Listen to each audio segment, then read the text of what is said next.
신도시 사전 투기 의혹을 받는 LH 직원 가운데 사업 단장급 책임자도 포함되어 있는 것으로 확인됐습니다. 문재인 대통령은 3기 신도시 전체를 대상으로 전수조사를 지시했습니다.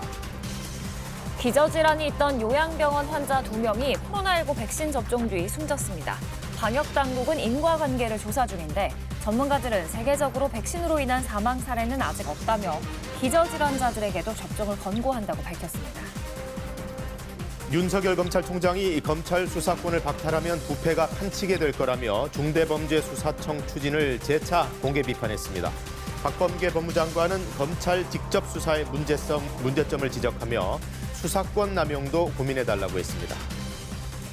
미얀마에서 어제 또 대규모 유혈 진압이 벌어져 최소 38명이 숨졌다고 유엔 미얀마 특사가 전했습니다. 군부 쿠데타 이후 사망자는 50명이 넘는 것으로 알려졌습니다. 오늘은 충청과 남부지방을 중심으로 비가 내리는 가운데 제주 남부와 산지는 80mm 이상의 비가 예보됐습니다. 한낮 기온은 대부분 10도를 웃돌며 포근하겠습니다. 여러분 안녕하십니까? 목요일 아침 뉴스광장 시작하겠습니다. LH 직원들의 신도시 투기 의혹을 둘러싼 파문이 확산되고 있습니다. 3기 신도시로 지정된 택지의 사업 책임자까지도 연루된 것으로 드러났습니다. 먼저 천효정 기자의 보도입니다.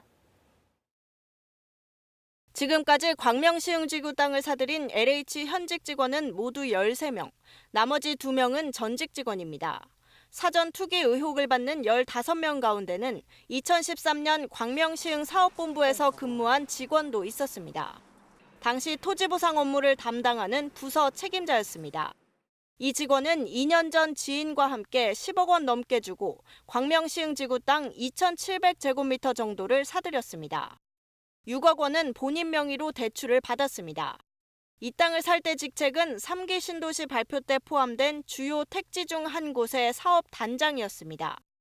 해당 직원은 KBS와의 통화에서 광명시흥지구가 보금자리주택 지구에서 해제된 뒤 민간 주도로 개발될 것을 기대하고 사들인 것이라고 밝혔습니다. 또 매입한 땅이 농경지여서 화훼 농사를 짓는 내용으로 농업 경영계획서도 제출했다고 설명했습니다. 지난해 초 여러 명과 지분을 쪼개 땅을 산 또 다른 직원 중에는 광명시흥 사업본부가 속한 인천지역본부 소속도 있습니다.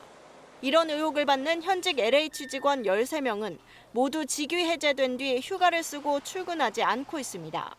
휴가 쓰시고 근무 안 나오신 거라서요. 통화 언제 하실 수 있다고 저희가 장담 드릴 수가 없어요. 업무 복귀 예정이 언젠지 저희도 알 수가 없어서요.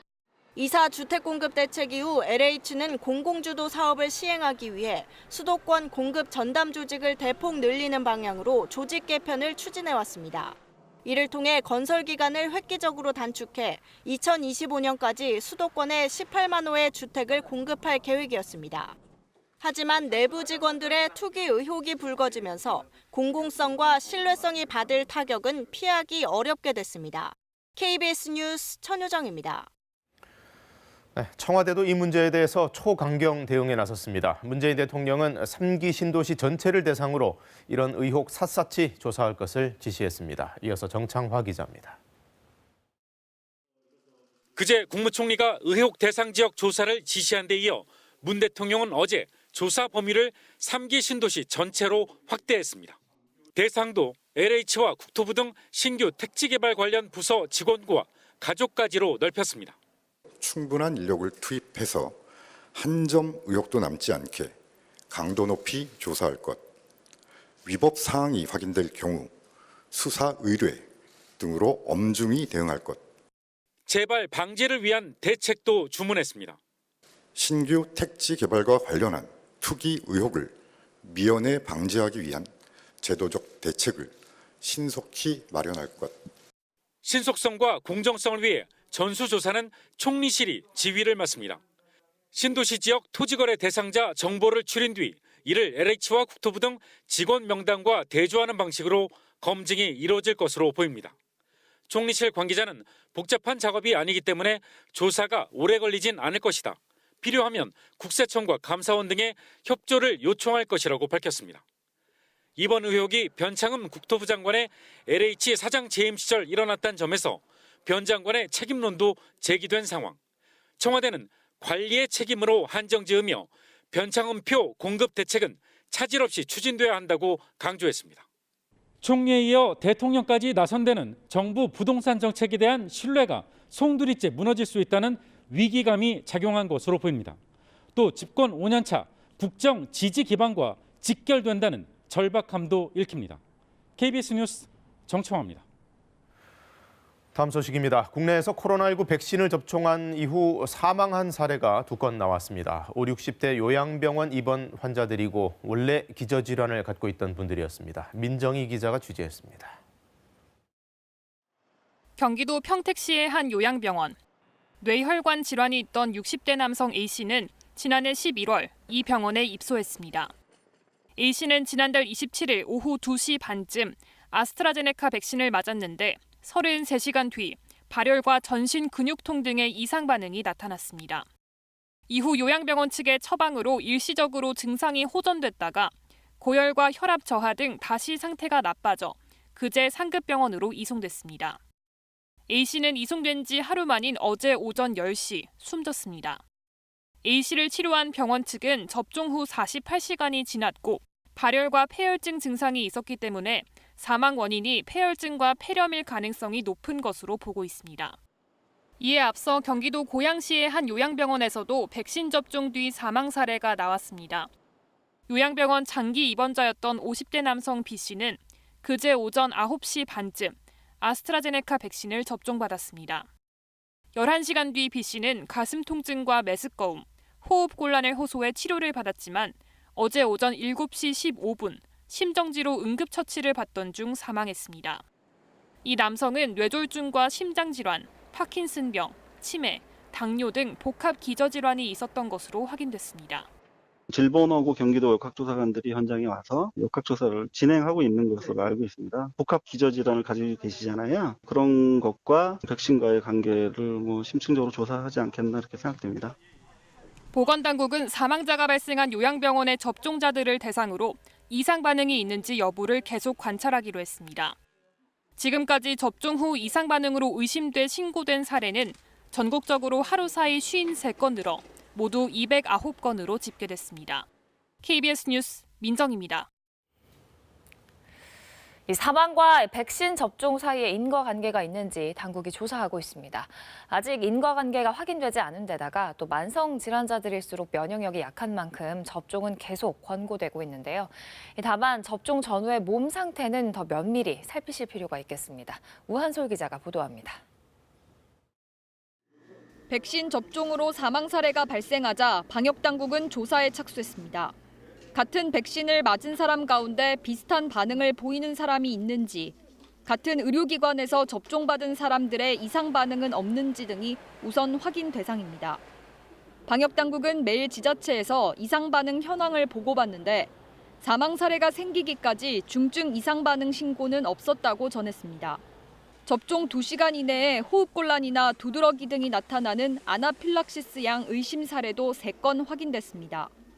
이 가운데 2명은 상태가 나아져 집으로 돌아갔고 1명은 관찰 중입니다. 전문가들은 전 세계적으로도 백신으로 인한 사망 확인 사례는 아직 없다면서 기저질환자들에게도 여전히 접종을 권고한다고 밝혔습니다. 기저질환을 가지신 분은 연세가 많으신 편이고 다수의 기저질환자가 있으신 분은 그만큼 면역이 떨어졌다고 볼 수 있습니다. 그러므로 백신을 꼭 맞으셔서 예방 효과를 보시기를 권유드립니다. 방역당국은 요양시설 등에서 접종할 때 의식 상태가 안 좋거나 37.5도 이상 발열이 있는 등 의학적 사유가 있으면 접종을 일시적으로 제외할 것을 권고했습니다. 특히 기저질환자들에겐 각별한 주의를 당부했습니다. 2, 3일 정도는 충분한 휴식을 취해 주시고 만성질환이나 기저질환이 있으신 분들은 이런 이상 반응이 생길 수 있는지 잘 주의 관찰하고 신속하게 진료를 받아주실 것을. 앞서 1,700만 명이 접종받은 영국에서는 사망 사례가 400여 건, 프랑스 171건, 독일에서도 113건이 보고됐는데 모두 인과성은 확인되지 않았습니다. KBS 뉴스 우한솔입니다. 미국에서는 일부 주들이 마스크 착용 의무화를 폐지하는 등 코로나19 규제를 완화하고 있습니다. 백신 보급이 늘고 신규 확진자는 줄고 있는 데 따른 조치인데요. 백악관을 비롯한 전문가들은 성급한 결정이라며 재확산에 대한 우려를 나타냈습니다. 로스앤젤레스 이영현 특파원의 보도입니다. 미 텍사스주가 미국 시각 수요일부터 마스크 착용 의무화를 해제했습니다. 또 모든 사업장과 영업장에 대해 정원의 100%까지 손님을 받아 영업하도록 허용했습니다. It is now time to open Texas 100%. Also, I am ending the statewide mask mandate. 미시시피 주지사 역시 수요일부터 더는 마스크를 쓰지 않아도 된다고 선언했습니다. This new order removes all of our county mask mandates and allows businesses to operate at full capacity. 두 주지사는 모두 공화당 소속으로 신규 확진자 감소와 백신 보급의 확대로 이 같은 결정을 했다고 밝혔습니다. 켄터키, 루이지애나 등 일부 주들은 영업장 인원 제한을 완화하고 사우스캐롤라이나주는 주류 판매와 집회에 대한 규제를 없앴습니다. 보건 전문가들은 급감하던 신규 확진자가 이전 주보다 2% 이상 늘어났고 일주일 평균 사망자도 2,000명 안팎이 나오는 상황에서 성급한 조치라는 비판을 잇따라 내놓고 있습니다. 특히 이 같은 결정이 변이 바이러스의 급속한 확산을 초래할 수 있다고 우려했습니다. Variants are starting to take over, and if they become dominant and we relax restrictions, I think we can absolutely see a huge spike. 미 보건당국도 다시 한번 마스크의 중요성을 강조했습니다. I would still encourage individuals to wear a mask, to socially distance, and to do the right thing to protect their own health. 조 바이든 대통령은 미국 시각 화요일 백악관 연설을 통해 오는 5월 말까지 모든 미국 성인에게 충분한 백신을 제공할 수 있다고 밝히면서 지금은 경계를 늦출 때가 아니라며 일부 주들의 성급한 결정을 비판했습니다. 로스앤젤레스에서 KBS 뉴스 이영현입니다. 미얀마에서는 실탄을 사용한 대규모 유혈 진압이 또 한 번 벌어졌습니다. 어제 하루만 최소 38명이 숨졌는데요. 밤새 외신과 SNS를 통해 전해진 당시의 상황은 참혹했습니다. 황돈진 기자가 전해드립니다. 2명의 군인이 총탄을 맞고 거리에 쓰러진 시민을 어디론가 끌고 갑니다. 시민의 생사는 아직 확인되지 않고 있습니다. 군인들이 승용차 유리창을 깨고 운전자를 끌어낸 뒤에 소총으로 마구 폭행합니다. 서툴게 실탄을 장전한 이 군인은 곧바로 시위대를 향해 실탄을 발사합니다. 군경의 총구는 길을 가는 평범한 시민과 시위 현장의 의료진까지 겨눴습니다. 어제 오전 제2도시 만달레이에서 시위 현장에 있었던 19살의 이 여성은 경찰이 쏜 총에 맞아 오후에는 싸늘한 죽음으로 돌아왔습니다. 이 여성은 자신이 만약 시위 현장에서 죽으면 장기를 기증하겠다는 유서를 목에 걸고 있었습니다. 크리스틴 슈레너 버기너 유엔 미얀마 특사는 어제 하루 최소 38명이 숨져 군부 쿠데타 이후 사망자가 50명이 넘었다고 전했습니다. 버기너 특사는 미얀마에서 진짜 전쟁이 벌어질 수 있다고 국제사회에 경고했습니다. 미얀마 군정은 현장에서 기자들도 잇따라 체포하고 있습니다. 지난 주말부터 AP통신의 태인조 기자 등 기자 10여 명이 체포됐습니다. 이들 중 6명에게는 허위사실 유포나 대중선동 등의 혐의가 적용됐습니다. 또 더 보이스 등 시위 소식을 전하는 상당수 신문들이 수감 조치에 들어갔습니다. 아세안 외교장관들과의 화상회담 하루 만에 미얀마 군부는 국제사회에 보여주기라도 하듯 더 강력한 유혈 진압을 강행하고 있습니다. KBS 뉴스 황동진입니다. 윤석열 검찰총장이 여권의 중대범죄 수사청 추진에 대해 공개석상에서도 거듭 비판의 목소리를 냈습니다. 검찰 수사권 폐지가 부패를 판치게 할 것이다, 이런 주장인데요. 그에 대해 박범계 법무장관은 참고하겠다. 그러나 수사권 남용 문제도 고민해주면 좋겠다고 말했습니다. 보도에 이재희 기자입니다. 징계 이후 2달여 만에 첫 공개 일정에 나선 윤석열 검찰총장. 취재진의 지지자들까지 모여 북새통을 이룬 가운데 중대범죄 수사청에 대해 날선 비판을 쏟아냈습니다. 지금 진행 중인 이 소위 말하는 검수완판, 하는 것은 어떤 부패를 완전히 통치게 하는 부패 완판으로서 수사와 재판 활동이 유기적으로 이어져야 부정부패를 효율적으로 처벌할 수 있는데 중수청이 들어서 검찰 수사권을 가져간다면 수사 기소가 분리돼 대응이 어렵다는 겁니다. 검사장 회의 등 대응 방안을 묻는 질문엔 내부 의견이 올라오면 검토할 것이라고 말했습니다. 검찰의 조직적인 반발 가능성을 배제하지 않은 겁니다. 윤 총장은 사퇴나 정계 진출에 대해선 말을 아꼈습니다. 정치하실 의향이 있으십니까? 이 자리에서 드릴 말씀은 아닌 것 같습니다. 이후 검사 등과의 간담회 자리에선 언론 인터뷰에 대한 비판을 의식한 듯 국민들에게 올바른 설명을 드리는 게 공직자의 도리라 생각했다고 인터뷰 경위를 설명했습니다. 앞서 윤 총장은 중수청의 대안으로 수사와 기소권을 모두 가진 반부패 수사청 등 전문 수사기관을 언급하기도 했습니다. 이에 대해 박범계 법무부 장관은 상당히 무게감을 갖고 참고하겠다면서도 수사 기소 분리는 효율성을 위한 것이 아니라고 선을 그었습니다. 검찰 수사권 폐지는 검찰의 직접 수사가 갖고 있는 여러 문제를 극복하기 위한 것이라며 윤 총장이 수사권 남용의 측면도 고민해주면 좋겠다고 말했습니다. KBS 뉴스 이재입니다. 네, 앞서도 보셨듯이 정계 진출 여부를 묻는 기자 질문에 윤 총장은 이 자리에서 할 얘기는 아니다라는 말로 가타부타 즉답을 피했습니다. 그 발언 포함해서 요 며칠 여러 언행들에 대해 상당히 정치적인 행보로 해석하는 시각이 없지 않은데요. 야당인 국민의힘은 그렇지 않다, 할 말 한 거 아니냐 이렇게 옹호했고 정세균 총리는 국민을 선동하는 행태라고 비판했습니다. 이어서 김지숙 기자입니다. 윤석열 총장의 공개 대응하지 않았던 민주당 지도부. 절차에 따라 의견을 개진해야 했었다라며 청와대와 같은 입장을 내놨습니다. 특별히 할 말이 없습니다. 검찰 개혁에 관한 의견이라면 법무부를 통해서 말씀 주시는 것이 더 일반적이었겠다 이렇게 생각합니다. 윤 총장 언행이 요란스러워 우려스럽다는 시각이 있다면서도 수사 기소권 분리 등 검찰 개혁은 차분히 진행하겠다는 게 당의 기조라고 했습니다. 이런 가운데 정세균 국무총리가 나섰습니다. 정 총리는 SNS에 자중해야 한다. 검찰만이 정의를 수호할 수 있다는 아집과 소영웅주의로는 검찰 개혁을 수행할 수 없다며 왜 제 눈에 든 들보는 보지 못하냐고 직격탄을 날렸습니다. 국민을 선동하는 행태에 매우 유감스럽다며 총리로서 역할에 대해 깊이 고민하겠다고도 했습니다. 하시는 걸 보면 정치인 같아요. 국회하고 얘기를 하는 게 옳지. 이게 행정가의 태도인가? 이게 저는 적절치 않다고 봅니다. 국민의힘은 본격적인 윤 총장 엄호에 나섰습니다. 검찰이 정권의 비리를 수사하자 윤 총장을 쫓아내려 했고 아예 검찰을 없애려고 한다며 민주당을 비판했습니다. 전혀 정치적 행보가 아니고요. 권력이 중수청을 만들겠다고 작심하고 도발하는 데 대해서 말하지 않는다면 오히려 그것은 검찰총장의 직무유기이죠.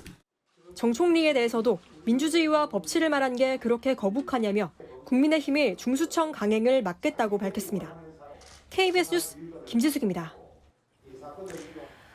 미국 바이든 정부에서 한미일 동맹의 중요성을 강조하는 발언이 또 한 번 나왔습니다. 성김 미 국무부 동아태 차관보 대행이 한국과 일본의 관계만큼 중요한 건 없다고까지 했는데요. 동맹을 통해 최대 위협인 중국에 대응해야 한다는 뜻으로 읽힙니다. 워싱턴 김영순 특파원이 보도합니다. 블링컨 미 국무장관이 취임 이후 첫 번째 대외정책 연설에서 동맹을 다시 연결하기 위해 노력하고 있다고 했습니다. 중국에 대응하기 위해선 동맹들 간의 협력이 필요하다고도 말했습니다. 중국이 국제사회의 최대 위협이라고 지목한 것은 중국 견제를 위한 포석으로 읽힙니다. The common denominator is the need to engage China from a position of strength. That requires working with allies and partners. 지적재산권 탈취나 환율 조작 등 중국이 부당하게 이익을 얻지 못하도록 모든 수단을 사용하겠다고도 했습니다. 이런 가운데 성김 미 국무부 동아태 차관보 대행이 한일 관계의 중요성을 다시 강조하고 나섰습니다. 한국과 일본의 관계만큼 중요한 것은 없다고까지 했습니다. 또 북한의 도전에 대해 한미일 세 나라가 협력하고 있다고도 했습니다. 한미일 삼각협력의 중요성은 바이든 행정부 출범 이후 미 국무부의 주요 화두가 된 상태입니다. 바이든 정부는 중국에 대한 강경론을 펼치면서 동맹의 중요성, 특히 한일 관계의 중요성을 여러 차례 강조하고 있습니다. Japan and South Korea are key components in addressing the threats on the Korean Peninsula. 미 일간지 워싱턴 포스트는 한일 관계 회복이 바이든 정부 외교 정책의 시험대가 될 것이라고 전망했습니다. 워싱턴에서 KBS 뉴스 김영순입니다. 군 복무 중 성전환 수술을 받은 뒤 강제 전역한 변희수 전 하사가 자택에서 숨진 채 발견됐습니다. 군에 남길 원한 변 전 하사는 강제 전역 취소 소송을 냈고 다음 달 그 첫 변론을 앞두고 있는 상황이었습니다. 박미영 기자가 보도합니다. 남성에서 여성으로 성을 전환했다가 전역 조치된 변희수 전 육군 하사가 어제 자택에서 숨진 채 발견됐습니다.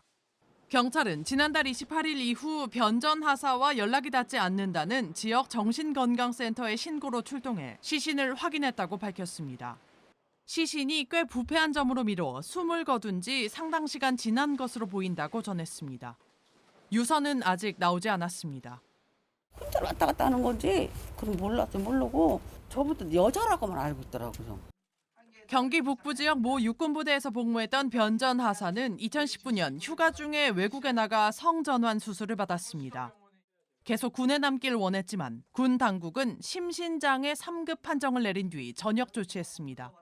인사소청이 기각되자 변 전 하사는 육군 참모총장을 상대로 강제 전역을 취소해달라는 행정소송을 제기한 상태였습니다. 다음 달 15일 첫 변론을 앞두고 숨을 거둔 겁니다. 현장에 도착한 후에 소방과 협력해서 닫혀있는 문을 개방해보니 이렇게 발견된 것입니다. 한편 지난달 청주지방법원은 변 전 하사의 가족관계 등록부 표기 정정 신청을 받아들여 성별이 여성으로 바뀐 상태였습니다. 지난해 12월 국가인권위원회는 군의 변 전 하사 강제 전역 결정이 인권 침해라고 판단하고 육군 참모총장에게는 전역 처분 취소를, 국방부 장관에게는 제도 개선을 권고했습니다. KBS 뉴스 박미영입니다. 울산의 한 어린이집 보육교사가 아이들을 학대해왔다는 신고가 접수돼 경찰이 수사에 나섰습니다. 최근 2달 분량의 CCTV를 통해 확인된 학대 정황만 100여 건에 이르는데요. 해당 어린이집 정부 인증까지 받은 곳이었습니다. 보도에 주아란 기자입니다. 아이들을 촬영하던 어린이집 보육교사가 한 아이와 부딪히고 튕겨나간 아이는 그대로 책상 모서리에 얼굴을 부딪힙니다. 하지만 이 교사는 무슨 일인지 아이가 춤을 추다 넘어져 다쳤다고 부모에게 거짓말을 했습니다. 부모는 교사의 행동이 의심쩍어 어린이집 CCTV를 확인하는 과정에서 학대의 정황들을 발견하고 경찰에 신고했습니다. 사진을 찍기 위해서 아이들을 방치를 하고 다른 아이의 식판을 뺏기 위해서 저희 아이를 밀쳐서 넘어지는 거. 아이가 넘어지는 게 거의 일상인 거예요. 해당 보육교사가 자신은 다 먹었다며 3살짜리 아이들이 밥을 먹기 시작한 지 10분 만에 식판을 가져가는가 하면 아이들 낮잠 시간에 장시간 자리를 비우는 등 정서적인 학대를 일삼았다는 의혹도 제기됐습니다. 다 먹으면 다시 줬던 순서대로 들고 가요. 들고 가는 거 보는 순간 애기들이 급해요. 진짜 허겁지겁 먹어요. 이 보육교사가 지난해 담당했던 2, 3살 아동 5명 모두 이런 피해를 본 것으로 확인됐습니다. 해당 어린이집은 보건복지부의 평가 인증을 받은 곳이었지만 최근 2달 분량의 CCTV를 통해 확인된 아동학대 정황만 100건이 넘는 것으로 알려졌습니다. 고의적으로 이렇게 하기보다는 자기도 그렇게 하는지 잘 몰랐다. 경찰은 해당 교사와 아동학대 신고 의무자인 원장을 아동복지법 위반 등의 혐의로 입건해 조사하고 있습니다. KBS 뉴스 주아랑입니다. 오늘은 충청과 남부지방을 중심으로 비 소식이 들어 있습니다. 제주 남쪽 해상에서 저기압이 다가오고 있는데요. 점차 제주도와 전남 해안 지역부터 비가 내리기 시작해서 오후에는 남부지방과 충청 지역으로 비가 확대되겠습니다. 밤사이에는 강원 남부와 경기 남부에도 비가 내리는 곳이 있겠습니다. 이 비는 밤에 대부분 그치겠지만 영남 해안 지역은 내일 낮까지도 비가 내리는 곳이 있겠습니다. 앞으로 제주 산지와 제주 남부에는 80mm가 넘는 비가 내리겠고요. 그 밖에 제주에는 20에서 최고 60mm, 남해안 지역에는 10에서 40mm, 남부지방에는 5에서 20, 그 밖의 지역은 5mm 미만의 비가 예상됩니다. 이렇게 날이 흐리고 비가 내리지만 기온은 오릅니다. 오늘 서울 낮 기온 12도로 일교차가 10도 이상 크게 벌어지겠고요. 내일은 16도까지 오르면서 봄 기온이 짙어지겠습니다. 오늘 전국에는 구름이 많이 끼겠고요. 밤 사이에는 수도권과 충남 지역을 중심으로 미세먼지 농도가 높아지겠습니다. 현재 기온 어제 아침보다 2도에서 5도가량 높습니다. 서울이 3.6도, 부산 5.2도, 전주 5도 가리키고 있고요. 한낮에는 대부분 10도를 웃돌면서 포근하겠습니다. 서울이 12도, 전주 11도, 부산은 14도까지 오르겠습니다. 바다의 물결은 동해상에서 최고 2.5m로 약간 높게 일겠고요. 제주와 남해상에서는 4m 안팎으로 거세게 일겠습니다. 절기 경칩인 내일은 낮까지 영남 해안 지역에 비가 내리다 점차 그치겠고요. 그 밖의 지역은 대체로 맑겠습니다. 날씨 전해드렸습니다. 코로나19 하루 확진자 수가 다시 400명대로 올라섰습니다. 백신을 맞고 이상 반응을 신고한 사례는 지금까지 200여 건입니다. 취재기자 연결합니다. 김범주 기자, 한동안 신규 확진자 수가 300명대를 잘 유지하다가 다시 또 늘었네요. 네, 확진자 수가 나흘 만에 다시 400명대로 증가했습니다. 중앙방역대책본부는 어제 0시 기준으로 코로나19 신규 확진자는 444명이라고 밝혔습니다. 이 가운데 국내 발생은 426명, 해외 유입은 18명입니다. 국내 발생 사례는 여전히 수도권에 집중됐습니다. 지역별로는 서울이 116명, 경기 218명, 인천과 충북이 각각 19명 등으로 집계됐습니다. 어제 0시 기준으로 새로 백신을 맞은 사람은 63,644명이었는데요. 지난달 26일 백신 접종이 시작된 뒤로 누적 접종자는 87,428명을 기록했습니다. 백신 접종한 분들 중에서는 사망 사례가 처음으로 나왔는데 원래 기저질환을 앓고 있던 분들이죠? 네, 그렇습니다. 지난달 26일 첫 접종 이후 어제까지 신고된 이상 반응 사례는 모두 209건입니다. 이 중에는 접종 후 사망한 사례도 2건이 포함됐는데요. 50대 남성 1명은 지난 2일 오전 접종을 한 뒤 11시간 만에 가슴 통증과 호흡곤란 등이 나타났고 증상이 발현되고 나서 다시 11시간이 지난 어제 오전 7시에 숨졌습니다. 또 다른 사망자는 60대 남성으로 지난달 27일 백신을 맞은 뒤 33시간이 지나서 발열 등의 증상을 보이기 시작했고 어제 오전 10시에 숨졌습니다.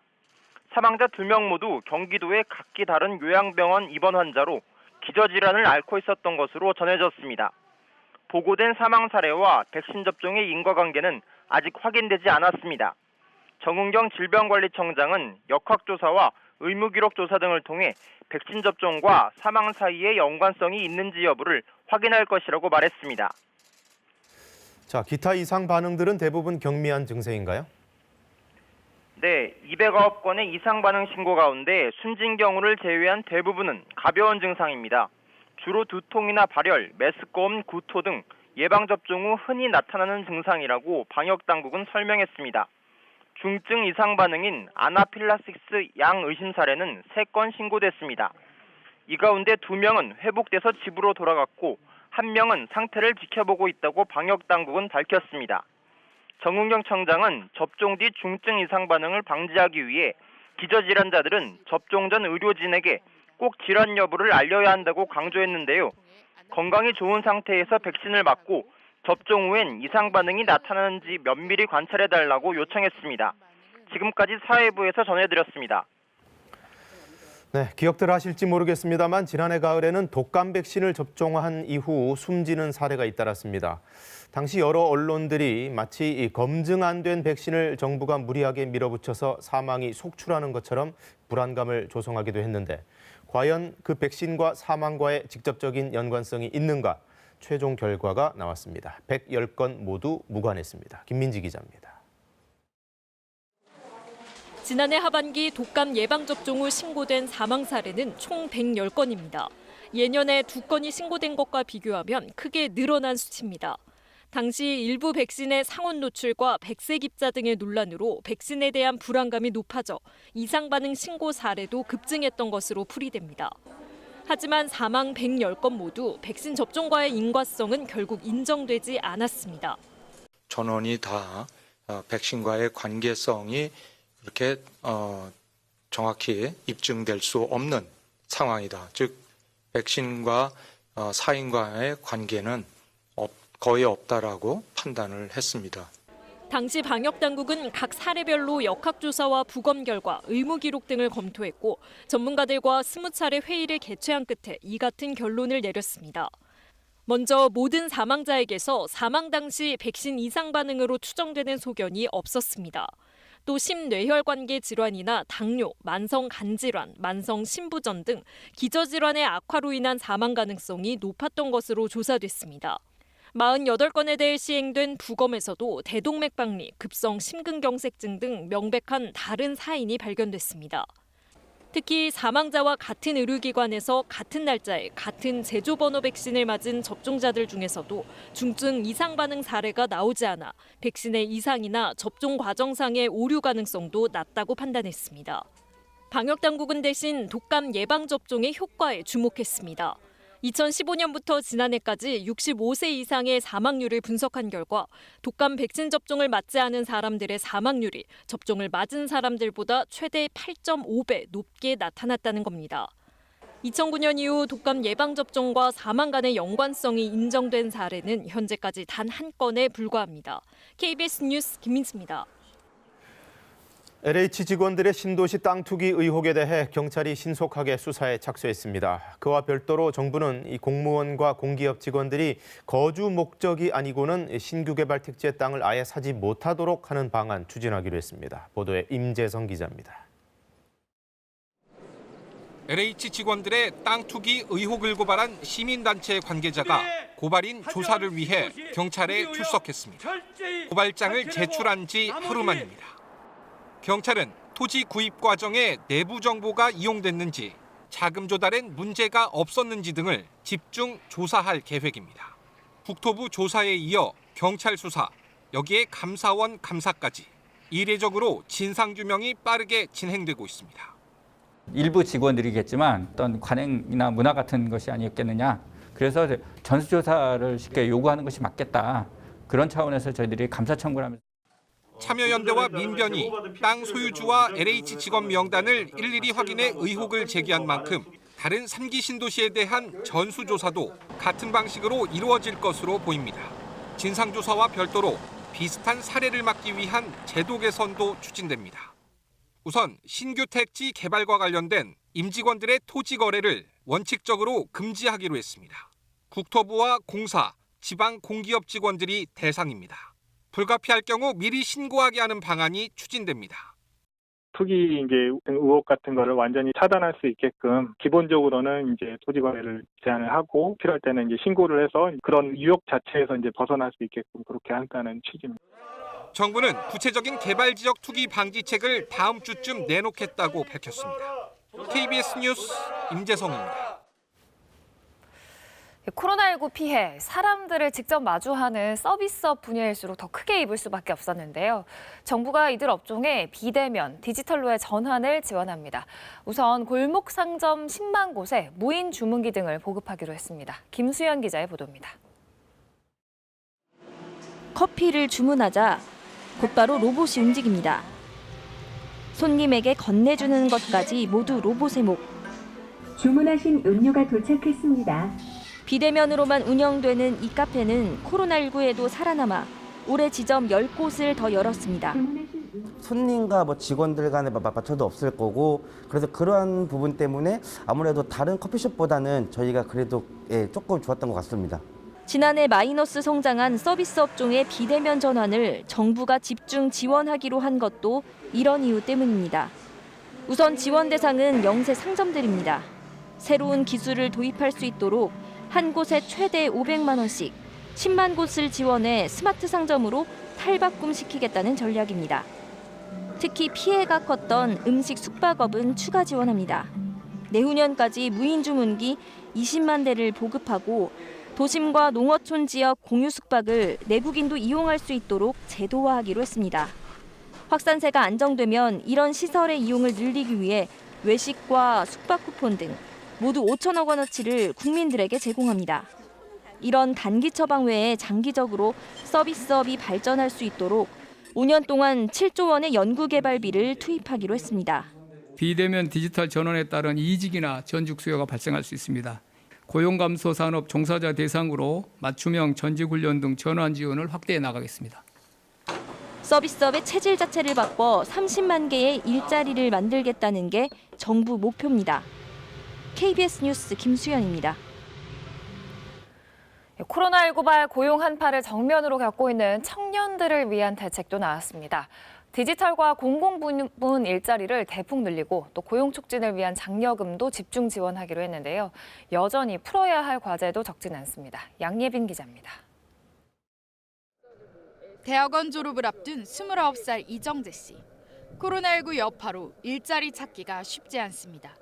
채용 공고들이나 규모적으로도 많이 줄었고요. 저뿐만 아니라 모든 취준생 분들이 체감하고 있는 부분이 아닐까 싶습니다. 취업이 힘들다 보니 미래를 설계하기도 어렵습니다. 언제 취업을 해서 언제 내 집 마련은 언제 하고 그러면서 이제 결혼은 또 어떻게 하지? 이런 청년들을 돕기 위해 정부가 내놓은 고용 대책의 핵심은 지원 규모 확대입니다. 청년층이 선호하는 빅데이터 등 디지털 일자리를 11만 개로 대폭 늘리고 채용 중소기업에 지원금을 주는 특별고용 촉진 장려금 대상 가운데 2만 명을 청년층에 우선 배정하기로 했습니다. 공공부문의 일자리도 확대됩니다. 2만여 개의 공공분야 체험형 일자리 가운데 4천여 개를 이달 안에 배정하고 청년 직접 일자리 2만 8천 개를 만들 계획입니다. 또 구직 촉진 수당을 지급하는 국민 취업제도 청년 특례도 5만 명으로 확대하기로 했습니다. 청년들에게 필요한 지원을 체계적으로 제공하여 청년들이 피부로 느끼는 어려움을 해소해 나가겠습니다. 그러나 청년 고용 상황을 근본적으로 개선하는 데에는 한계가 있다는 게 전문가들의 지적입니다. 단기 일자리 확대가 대부분이기 때문입니다. 장기적이고 안정적인 일자리를 확보할 수 있도록 근로자들의 인적 자본을 축적하고 교육 훈련을 강화하는 노력. 이번 대책에 투입되는 예산은 5조 9천억 원. 청년 104만 명 정도가 혜택을 볼 것으로 전망되지만 안정적 일자리 창출은 여전히 풀어야 할 숙제입니다. KBS 뉴스 양예빈입니다. 방역 당국이 예정에 없던 브리핑을 열었습니다. 백신 접종 뒤에 환자 2명이 숨진 사례와 관련해 설명하기 위해서인데요. 역학조사가 진행 중인 가운데 아직까지는 인과성이 확인되지 않았다고 밝혔습니다. 직접 들어보시죠. 50대 남자분이시고 11시간이 경과한 후에 흉통과 메스꺼움, 호흡곤란 등의 증상이 발생하여 치료하였으나 두 번째 사망자분은 남자 60대이시고 33시간이 경과한 후에 발열과 전신 근육통 등의 증상을 보였고 3월 3일 날 오전 10시에 사망하신 상황입니다. 질병관리청은 해당 지자체와 함께 역학조사를 진행 중에 있습니다. 추가적인 의무기록 조사와 예방접종 피해 조사반 검토 등을 통해서 예방접종과의 연관성을 확인할 계획입니다. 예방접종을 맞고 나서 생기는 모든 증상과 질병들을 다 이상 반응이라고 표현을 합니다.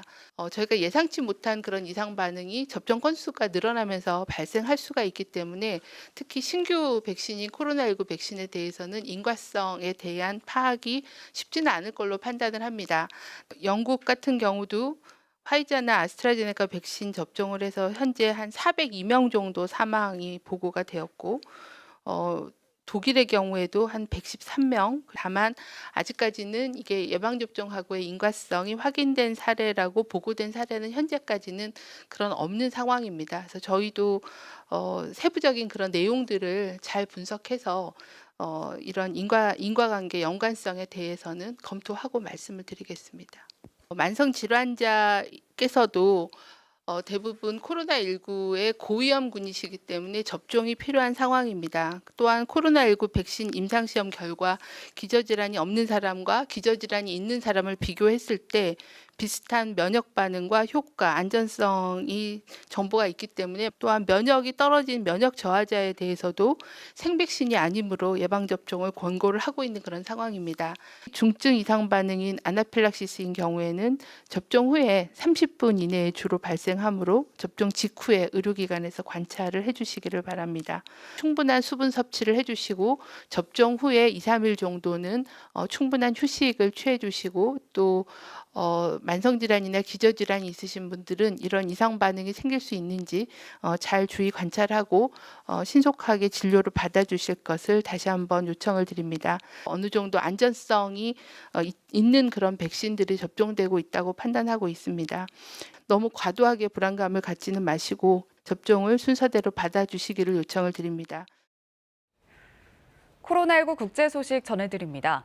미국에서 세 번째로 긴급 사용 승인을 받은 존슨앤존슨의 코로나19 백신은 한 번만 접종해도 면역 효과가 생기는 장점 때문에 접종 속도전에서 큰 역할을 할 것으로 기대를 모았는데요. 하지만 존슨앤존슨 백신의 생산이 지연되자 미국 백악관이 이례적으로 법안을 발동해 경쟁 제약사에서도 이 백신을 생산할 수 있도록 했습니다. 미국 백악관이 존슨앤존슨이 개발한 코로나19 백신의 공급량을 대폭 늘리기 위해 경쟁 제약사인 머크사에서도 해당 백신을 생산하도록 국방 물자 생산법을 발동하기로 했습니다. 백악관 대변인은 존슨앤존슨 백신의 생산이 지연되자 경쟁사인 머크 시설에서도 백신을 만들 수 있도록 두 회사를 중재했다고 밝히며 이는 전례 없는 역사적인 협력 조치라고 전했는데요. 같은 날 조 바이든 미국 대통령도 이번 조치에 대해 제2차 세계대전 당시 보여줬던 기업 간의 협력 형태라고 설명하며 군수물자 보급을 원활히 하기 위해 한국전쟁을 계기로 제정한 국방 물자 생산법을 가동해서 머크사가 안전한 백신 생산에 필요한 물자와 장비를 획득할 수 있도록 지원하겠다고 밝혔습니다. 그러면서 이 조치 등을 바탕으로 오는 5월 말까지 모든 미국 성인에게 충분한 백신을 제공할 것이라고 강조했습니다. 코로나19 대유행 상황에서 오는 7월 말부터 9월까지 열릴 예정인 2020 도쿄올림픽과 패럴림픽에 해외 관중을 받아들일지가 이달 중으로 결정됩니다. 대회 조직위원회와 개최도시인 도쿄도 그리고 일본 정부는 전날 국제올림픽위원회, 국제패럴림픽위원회와 오자 화상회의를 열고 관중 수용 문제 등을 논의했습니다. 이날 논의 결과 회의 참석자들은 해외 관중 수용에 대해서는 국내외 변이 바이러스 확산 상황 등을 보며 성화봉송이 시작되는 이달 중으로 결론을 내리기로 했고 관중 수의 상한에 대해서는 4월 중에 결정하기로 합의했습니다. 유엔 아동기금 유니세프가 코로나19 대유행 여파로 1억 6천 명이 넘는 전 세계 어린이가 1년 내내 학교에 전혀 가지 못했으며 이에 따른 아동의 교육과 복지 등에 위기가 찾아왔다고 지적했습니다. 영국 가디언 등 외신들이 유니세프의 통계를 인용해 코로나19에 따른 봉쇄 조치로 전 세계 어린이 중 약 1억 6,800만 명이 거의 1년 동안 학교에 가지 못했다고 전했습니다. 또한 전 세계 어린이 7명 중 1명은 코로나19 때문에 대면 교육을 받을 수 있는 시간의 4분의 3 이상을 놓친 것으로 나타났으며 학교를 장기간 폐쇄한 국가 중 3분의 2는 파나마, 엘살바도르 등 라틴 아메리카와 카리브해 지역에 몰린 것으로 집계됐습니다. 한편 유니세프는 코로나19에 따른 교실 수업 중단이 어린이들의 배움과 행복에 엄청난 손실을 끼쳤다고 전했는데요. 특히 원격 수업에도 접근하기 어려운 어린이들은 교실로 복귀하지 못할 위험이 더욱 커지고 있으며 심지어 이 어린이들은 결혼이나 노동을 하도록 강요받고 있다고 우려했습니다. 이와 함께 학교가 코로나19 전파에 큰 영향을 준다는 증거가 적은데도 너무 많은 곳이 불필요하게 문을 닫고 있다는 지적도 덧붙였습니다. 석 달간 강력한 봉쇄 조치를 취해왔던 독일이 다음 주부터 봉쇄를 다소 완화하기로 했습니다. 꽃집과 서점부터 문을 여는 등 확진자 추이에 따라 5단계로 봉쇄 완화를 허용할 방침입니다. 베를린에서 김기수 특파원의 보도입니다. 생필품을 파는 마트 등을 제외하고 대부분의 상점의 영업을 정지한 강력한 봉쇄 조치를 석 달간 이어왔던 독일. 이달 28일까지 봉쇄 조치를 연장하면서 일부 업종에 영업을 허용하는 완화 조치를 내놓았습니다. 최근 일주일간 인구 10만 명당 신규 확진자 수가 100명 이하일 때라는 단서 아래입니다. 완화 조치는 총 5단계로 이루어졌습니다. 학교와 미용실 문을 여는 1단계는 이미 시행됐고 다음 주 월요일부터 서점과 꽃집 등이 영업을 시작할 수 있습니다. 네일샵이나 마사지샵도 음성 확인서가 있으면 이용 가능합니다. 일주일간 10만 명당 신규 확진자가 35명 이하일 땐 상점과 박물관, 동물원에 갈 수 있습니다. 이 같은 완화 조치는 독일의 신규 확진자 수가 눈에 띄게 감소했기 때문입니다. 하루 확진자가 3,000명 선까지 떨어진 적도 있었고 최근 일주일간 10만 명당 신규 확진자는 60명대 중반까지 내렸었습니다. 하지만 변수는 변이 바이러스입니다. 최근 독일의 신규 확진자 중 변이 바이러스 비율은 50%, 지난달 5일 5.8%에서 17일엔 22%를 넘어섰고 그로부터 2주 후에 2배 이상 상승한 겁니다. 전문가들은 이달 안에 변이 바이러스 확진자가 신규 확진자의 80% 이상이 될 거라고 경고하고 있습니다. 이에 독일 정부는 신규 확진자 수가 10만 명당 100명 이상으로 상승한다면 비상 브레이크를 작동해 다시 전면 봉쇄 조치를 취하기로 했습니다. 또 일주일에 최소 한 차례 무료 신속 진단 검사를 병행해 변이 바이러스 확산을 최대한 억제할 계획입니다. 베를린에서 KBS 뉴스 김기수입니다. 코로나19 관련 국내 소식 전해드립니다. 첫 번째 내용 보시죠. 백신 여권 외국 동향 보며 검토. 우리 정부가 코로나19 백신 접종 증명서 격인 백신 여권 도입과 관련해 해외 상황을 주시하면서 실무적 검토를 하고 있다며 신중한 입장을 보였습니다. 윤태호 중앙사고수습본부 방역총괄 반장은 어제 정례 브리핑에서 백신 여권은 여러 국가가 함께 논의를 통해 전 세계적으로 규범을 만들 필요가 있다고 말했습니다. 그러면서 격리 기간이나 진단 검사 시행 등에 있어 실무적 검토를 할 필요가 있어 논의를 하겠다는 의미라고 설명했습니다. 특히 대부분의 국가에서도 아직 초기 검토 수준이라며 외국의 동향을 보면서 검토를 하고 있는 상황이라고 덧붙였습니다. 다음 키워드 보겠습니다. 코백스, 북한의 백신 공급 예정. 국제 백신 공급 프로젝트인 코백스 퍼실리티가 오는 5월까지 북한에 코로나19 백신 약 170만 회분을 공급하기로 했습니다. 공급되는 백신은 인도의 백신 제조업체 세룸 인스티튜트가 생산한 아스트라제네카 백신입니다. 2번에 걸쳐서 접종을 해야 하는 만큼 이번 공급으로 85만여 명이 접종받을 수 있을 것으로 예상됩니다. 코백스는 앞서 올해 상반기 중으로 북한에 백신 199만 2천 회분을 전달하겠다고 밝힌 바 있습니다. 코백스는 또 같은 기간 우리나라에 아스트라제네카 백신 210만 2,400회분과 화이자 백신 11만 7천 회분을 전달할 계획입니다. 마지막 키워드 보시죠. 코로나로 인터넷 이용 증가. 코로나19로 외부 활동이 줄면서 실내에서 인터넷을 사용하는 시간이 더 늘어난 것으로 조사됐습니다. 과학기술정보통신부가 발표한 2020 인터넷 이용 실태 조사를 보면 개인별 인터넷 이용 시간은 주 평균 20.1시간으로 1년 전보다 2.7시간 증가했습니다. 특히 휴대폰 메신저를 적극적으로 활용하는 70대가 87.8%로 전년 대비 12%포인트 늘었습니다. 인터넷 쇼핑과 인터넷 뱅킹의 이용률도 급증했습니다. 특히 인터넷 쇼핑은 50대가, 인터넷 뱅킹은 60대에서 이용률이 높게 나와 장년과 노년층도 인터넷을 통한 경제 활동에 본격적으로 참여하는 것으로 파악됐습니다. 지금까지 코로나 Q&A였습니다. 코로나19 백신 중에 국내 두 번째로 배포된 화이자 백신도 접종 지역을 전국으로 확대하고 있습니다. 우선적으로는 의료진을 중심으로 접종이 진행 중입니다. 백상현 기자가 취재했습니다. 대전과 세종, 충청 지역 의료진을 대상으로 화이자 백신을 접종하는 중부권역 예방접종센터입니다. 접종을 앞두고 해동을 마친 화이자 백신을 부드럽게 뒤집어 섞어준 뒤 주사기에 나눠 담습니다. 백신 접종 대상자들은 먼저 예진표를 작성하고 다른 백신에 알레르기가 있었는지 의사와 면담을 합니다. 곧이어 한 명씩 접종실로 들어가 주사기로 백신을 맞습니다. 사실 많이 떨렸기도 했고 지금 약간 팔이 뻐근하기는 한데 크게 뭐 다른 이상은 없는 것 같습니다. 접종을 마친 의료진은 이곳에 거리를 두고 앉아서 몸에 이상 반응이 나타나는지 모니터링을 받게 됩니다. 중부권역 예방접종센터에서는 접종 첫날인 어제 의료진 107명이 1차 접종을 마쳤습니다. 호남권역 예방접종센터에서도 화이자 백신이 접종됐습니다. 마음이 되게 안정이 되고 안심이 돼서 앞으로 일을 할 때에도 환자들을 대할 때도 더 자신감 있게 대할 수 있을 것 같습니다.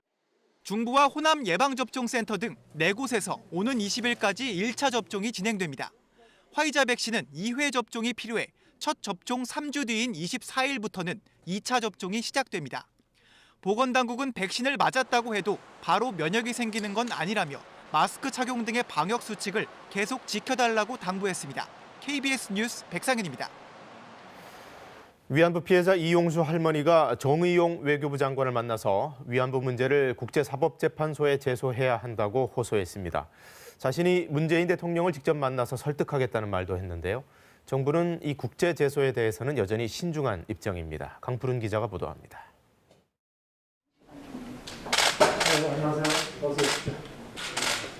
위안부 피해자 이용수 할머니가 정의용 외교부 장관을 만났습니다.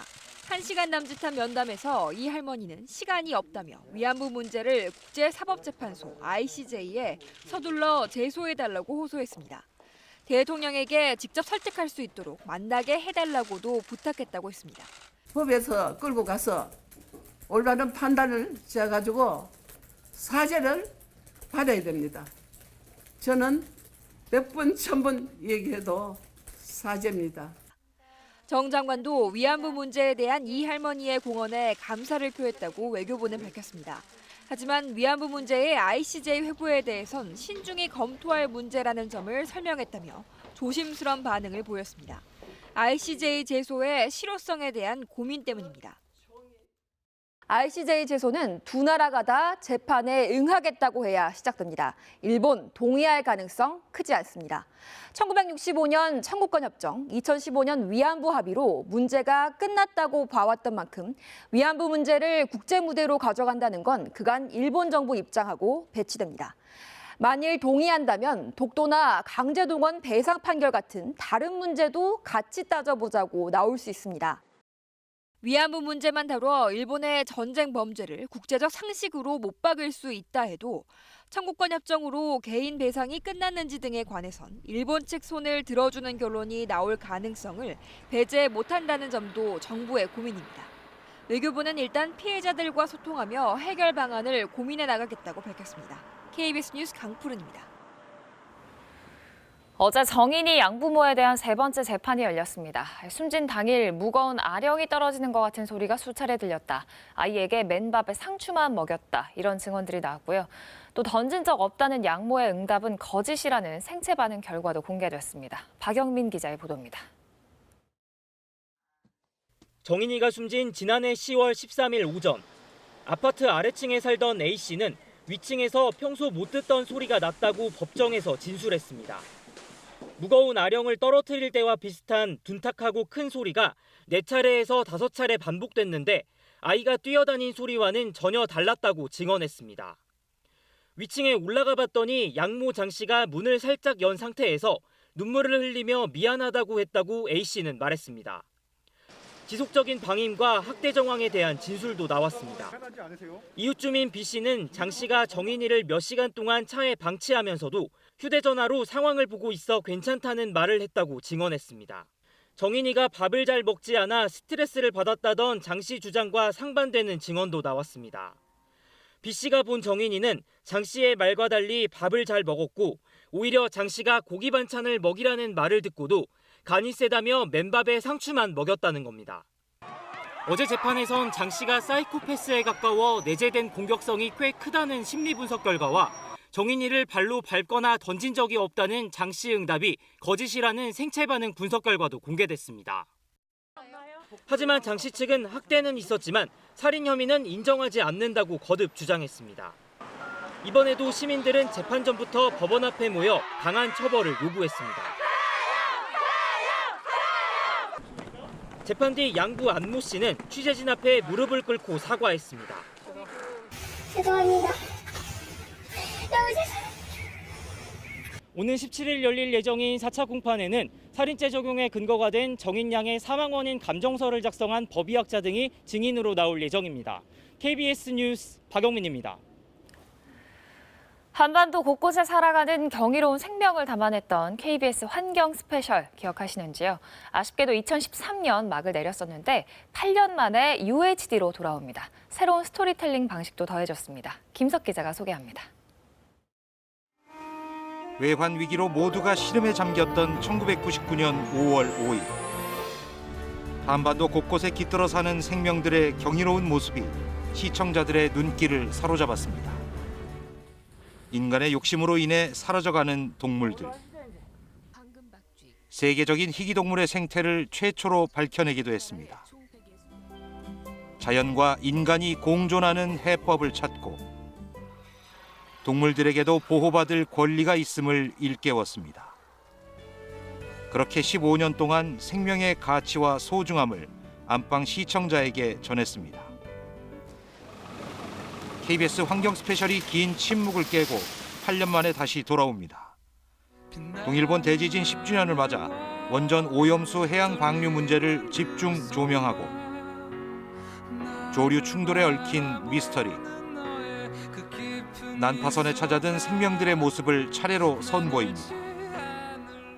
최고의 장면을 위해 초고화질 UHD 영상으로 제작하고 과거와는 다른 새로운 이야기 전개 방식도 도입했습니다. 환경 분야에서 이제 그 활동하시는 분들의 그 시선과 그런 분들의 이제 그 이야기를 통해서 내밀한 이야기들을 좀 전달해서 시청자들에게 조금 더 가깝게 다가갈 수 있는 방식의 스토리텔링을 지금 고민하고 있거든요. 또 하나 주목되는 건 배우 김효진 씨가 진행을 맡는다는 점. 평소 환경 문제에 깊은 관심을 가져온 만큼 진정성 있는 모습으로 시청자에게 다가설 것으로 기대됩니다. 엄마로서 이 아이들이 살아가는 그런 세상에 뭔가 책임감을 또 느껴야 되지 않을까 싶어서 좀 부족하지만 시청자들처럼 저도 이제 알아가려고 노력을 함께 해야 될 것 같아요. 새로운 얼굴로 돌아온 고품격 환경 다큐멘터리 환경 스페셜. 오늘 저녁 8시 30분 KBS ETV를 통해 안방 시청자를 찾아갑니다. KBS 뉴스 김석입니다. 오늘은 충청과 남부지방을 중심으로 봄비가 내립니다. 제주 남쪽 해상에서 저기압이 다가오고 있는데요. 지금 제주도에는 비가 내리기 시작했습니다. 이 비는 점차 남부지방으로 확대되겠고요. 낮 동안에는 충청 지역에도 비가 내리는 곳이 있겠습니다. 밤에는 경기 남부와 강원 남부로도 비가 확대되겠는데요. 이 비는 밤에 대부분 그칠 것으로 예상되고요. 영남 해안 지역은 내일 낮까지도 비가 이어지는 곳이 있겠습니다. 앞으로 제주 산지에는 80mm가 넘는 많은 비가 내리겠고요. 그 밖에 제주도에는 20에서 60mm, 남해안 지역에는 10에서 40mm의 비가 예상되고 남부지방과 충청 남부에는 5에서 20mm의 비가 예상됩니다. 그래도 오늘 비가 내리지만 기온은 오릅니다. 오늘 한낮에 서울 기온 12도 예상되고요. 내일은 16도까지 오르면서 일교차가 크게 벌어지겠습니다. 오늘 전국의 하늘은 대체로 흐리겠고요. 밤 사이에 중서부 지역을 중심으로는 공기가 탁하겠습니다. 현재 기온 어제보다 2도에서 5도가량 높습니다. 서울 3.6도 가리키고 있고요. 한낮에는 서울이 12도, 대구 11도, 광주 10도 예상됩니다. 바다의 물결은 제주 해상과 남해상에서 최고 4m 안팎으로 높게 일겠고요. 동해안에서는 높은 너울성 파도를 주의하셔야겠습니다. 경칩인 내일은 대체로 맑을 것으로 예상되고요. 낮까지 영남 해안 지역에는 비가 내리는 곳이 있겠습니다. 날씨 전해드렸습니다. 신도시 사전 투기 의혹을 받는 LH 직원 가운데 사업 단장급 책임자도 있는 것으로 확인됐습니다. 문재인 대통령은 3기 신도시 전체를 대상으로 전수조사를 지시했습니다. 기저질환이 있던 요양병원 환자 2명이 코로나19 백신 접종 뒤 숨졌습니다. 방역당국은 인과관계를 조사 중인데 전문가들은 세계적으로 백신으로 인한 사망 사례는 아직 없다며 기저질환자에게도 접종을 권고한다고 밝혔습니다.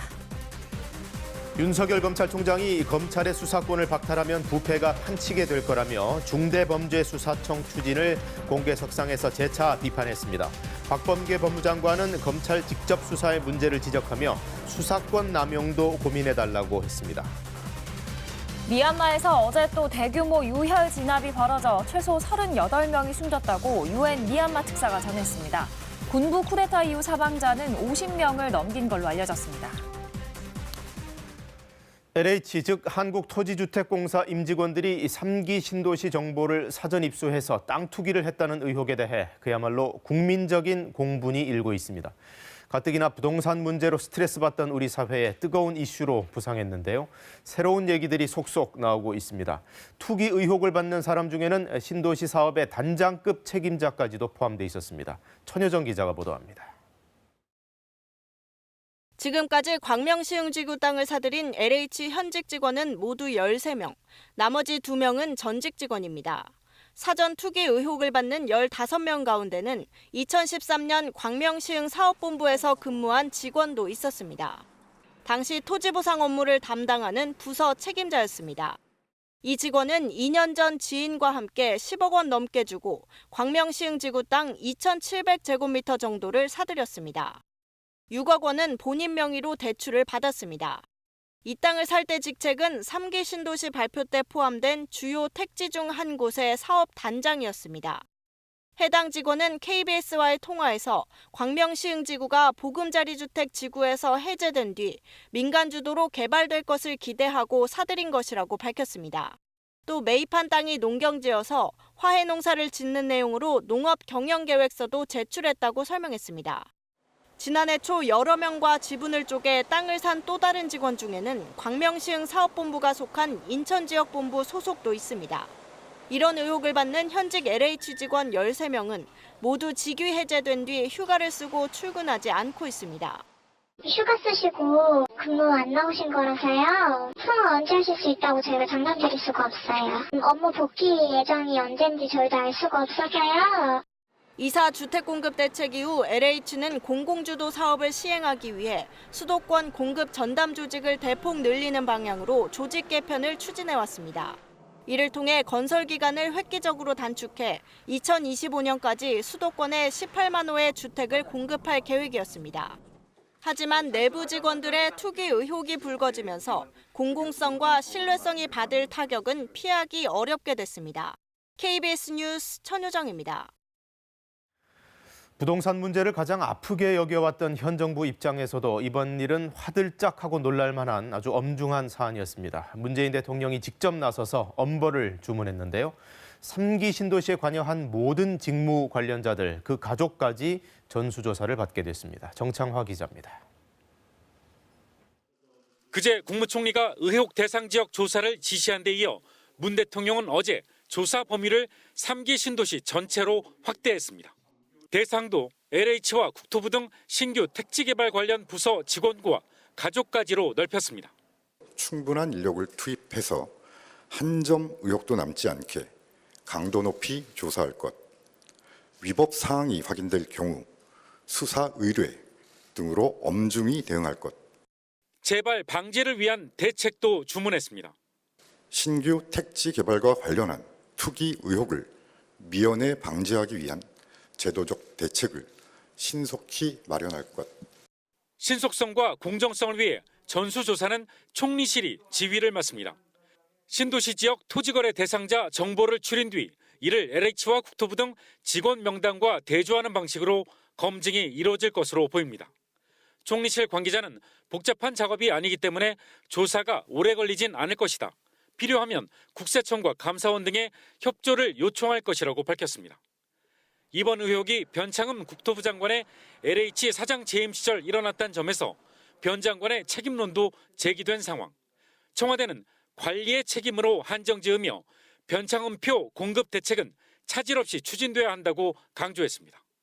총리에 이어 대통령까지 나선 데는 정부 부동산 정책에 대한 신뢰가 송두리째 무너질 수 있다는 위기감이 작용한 것으로 보입니다.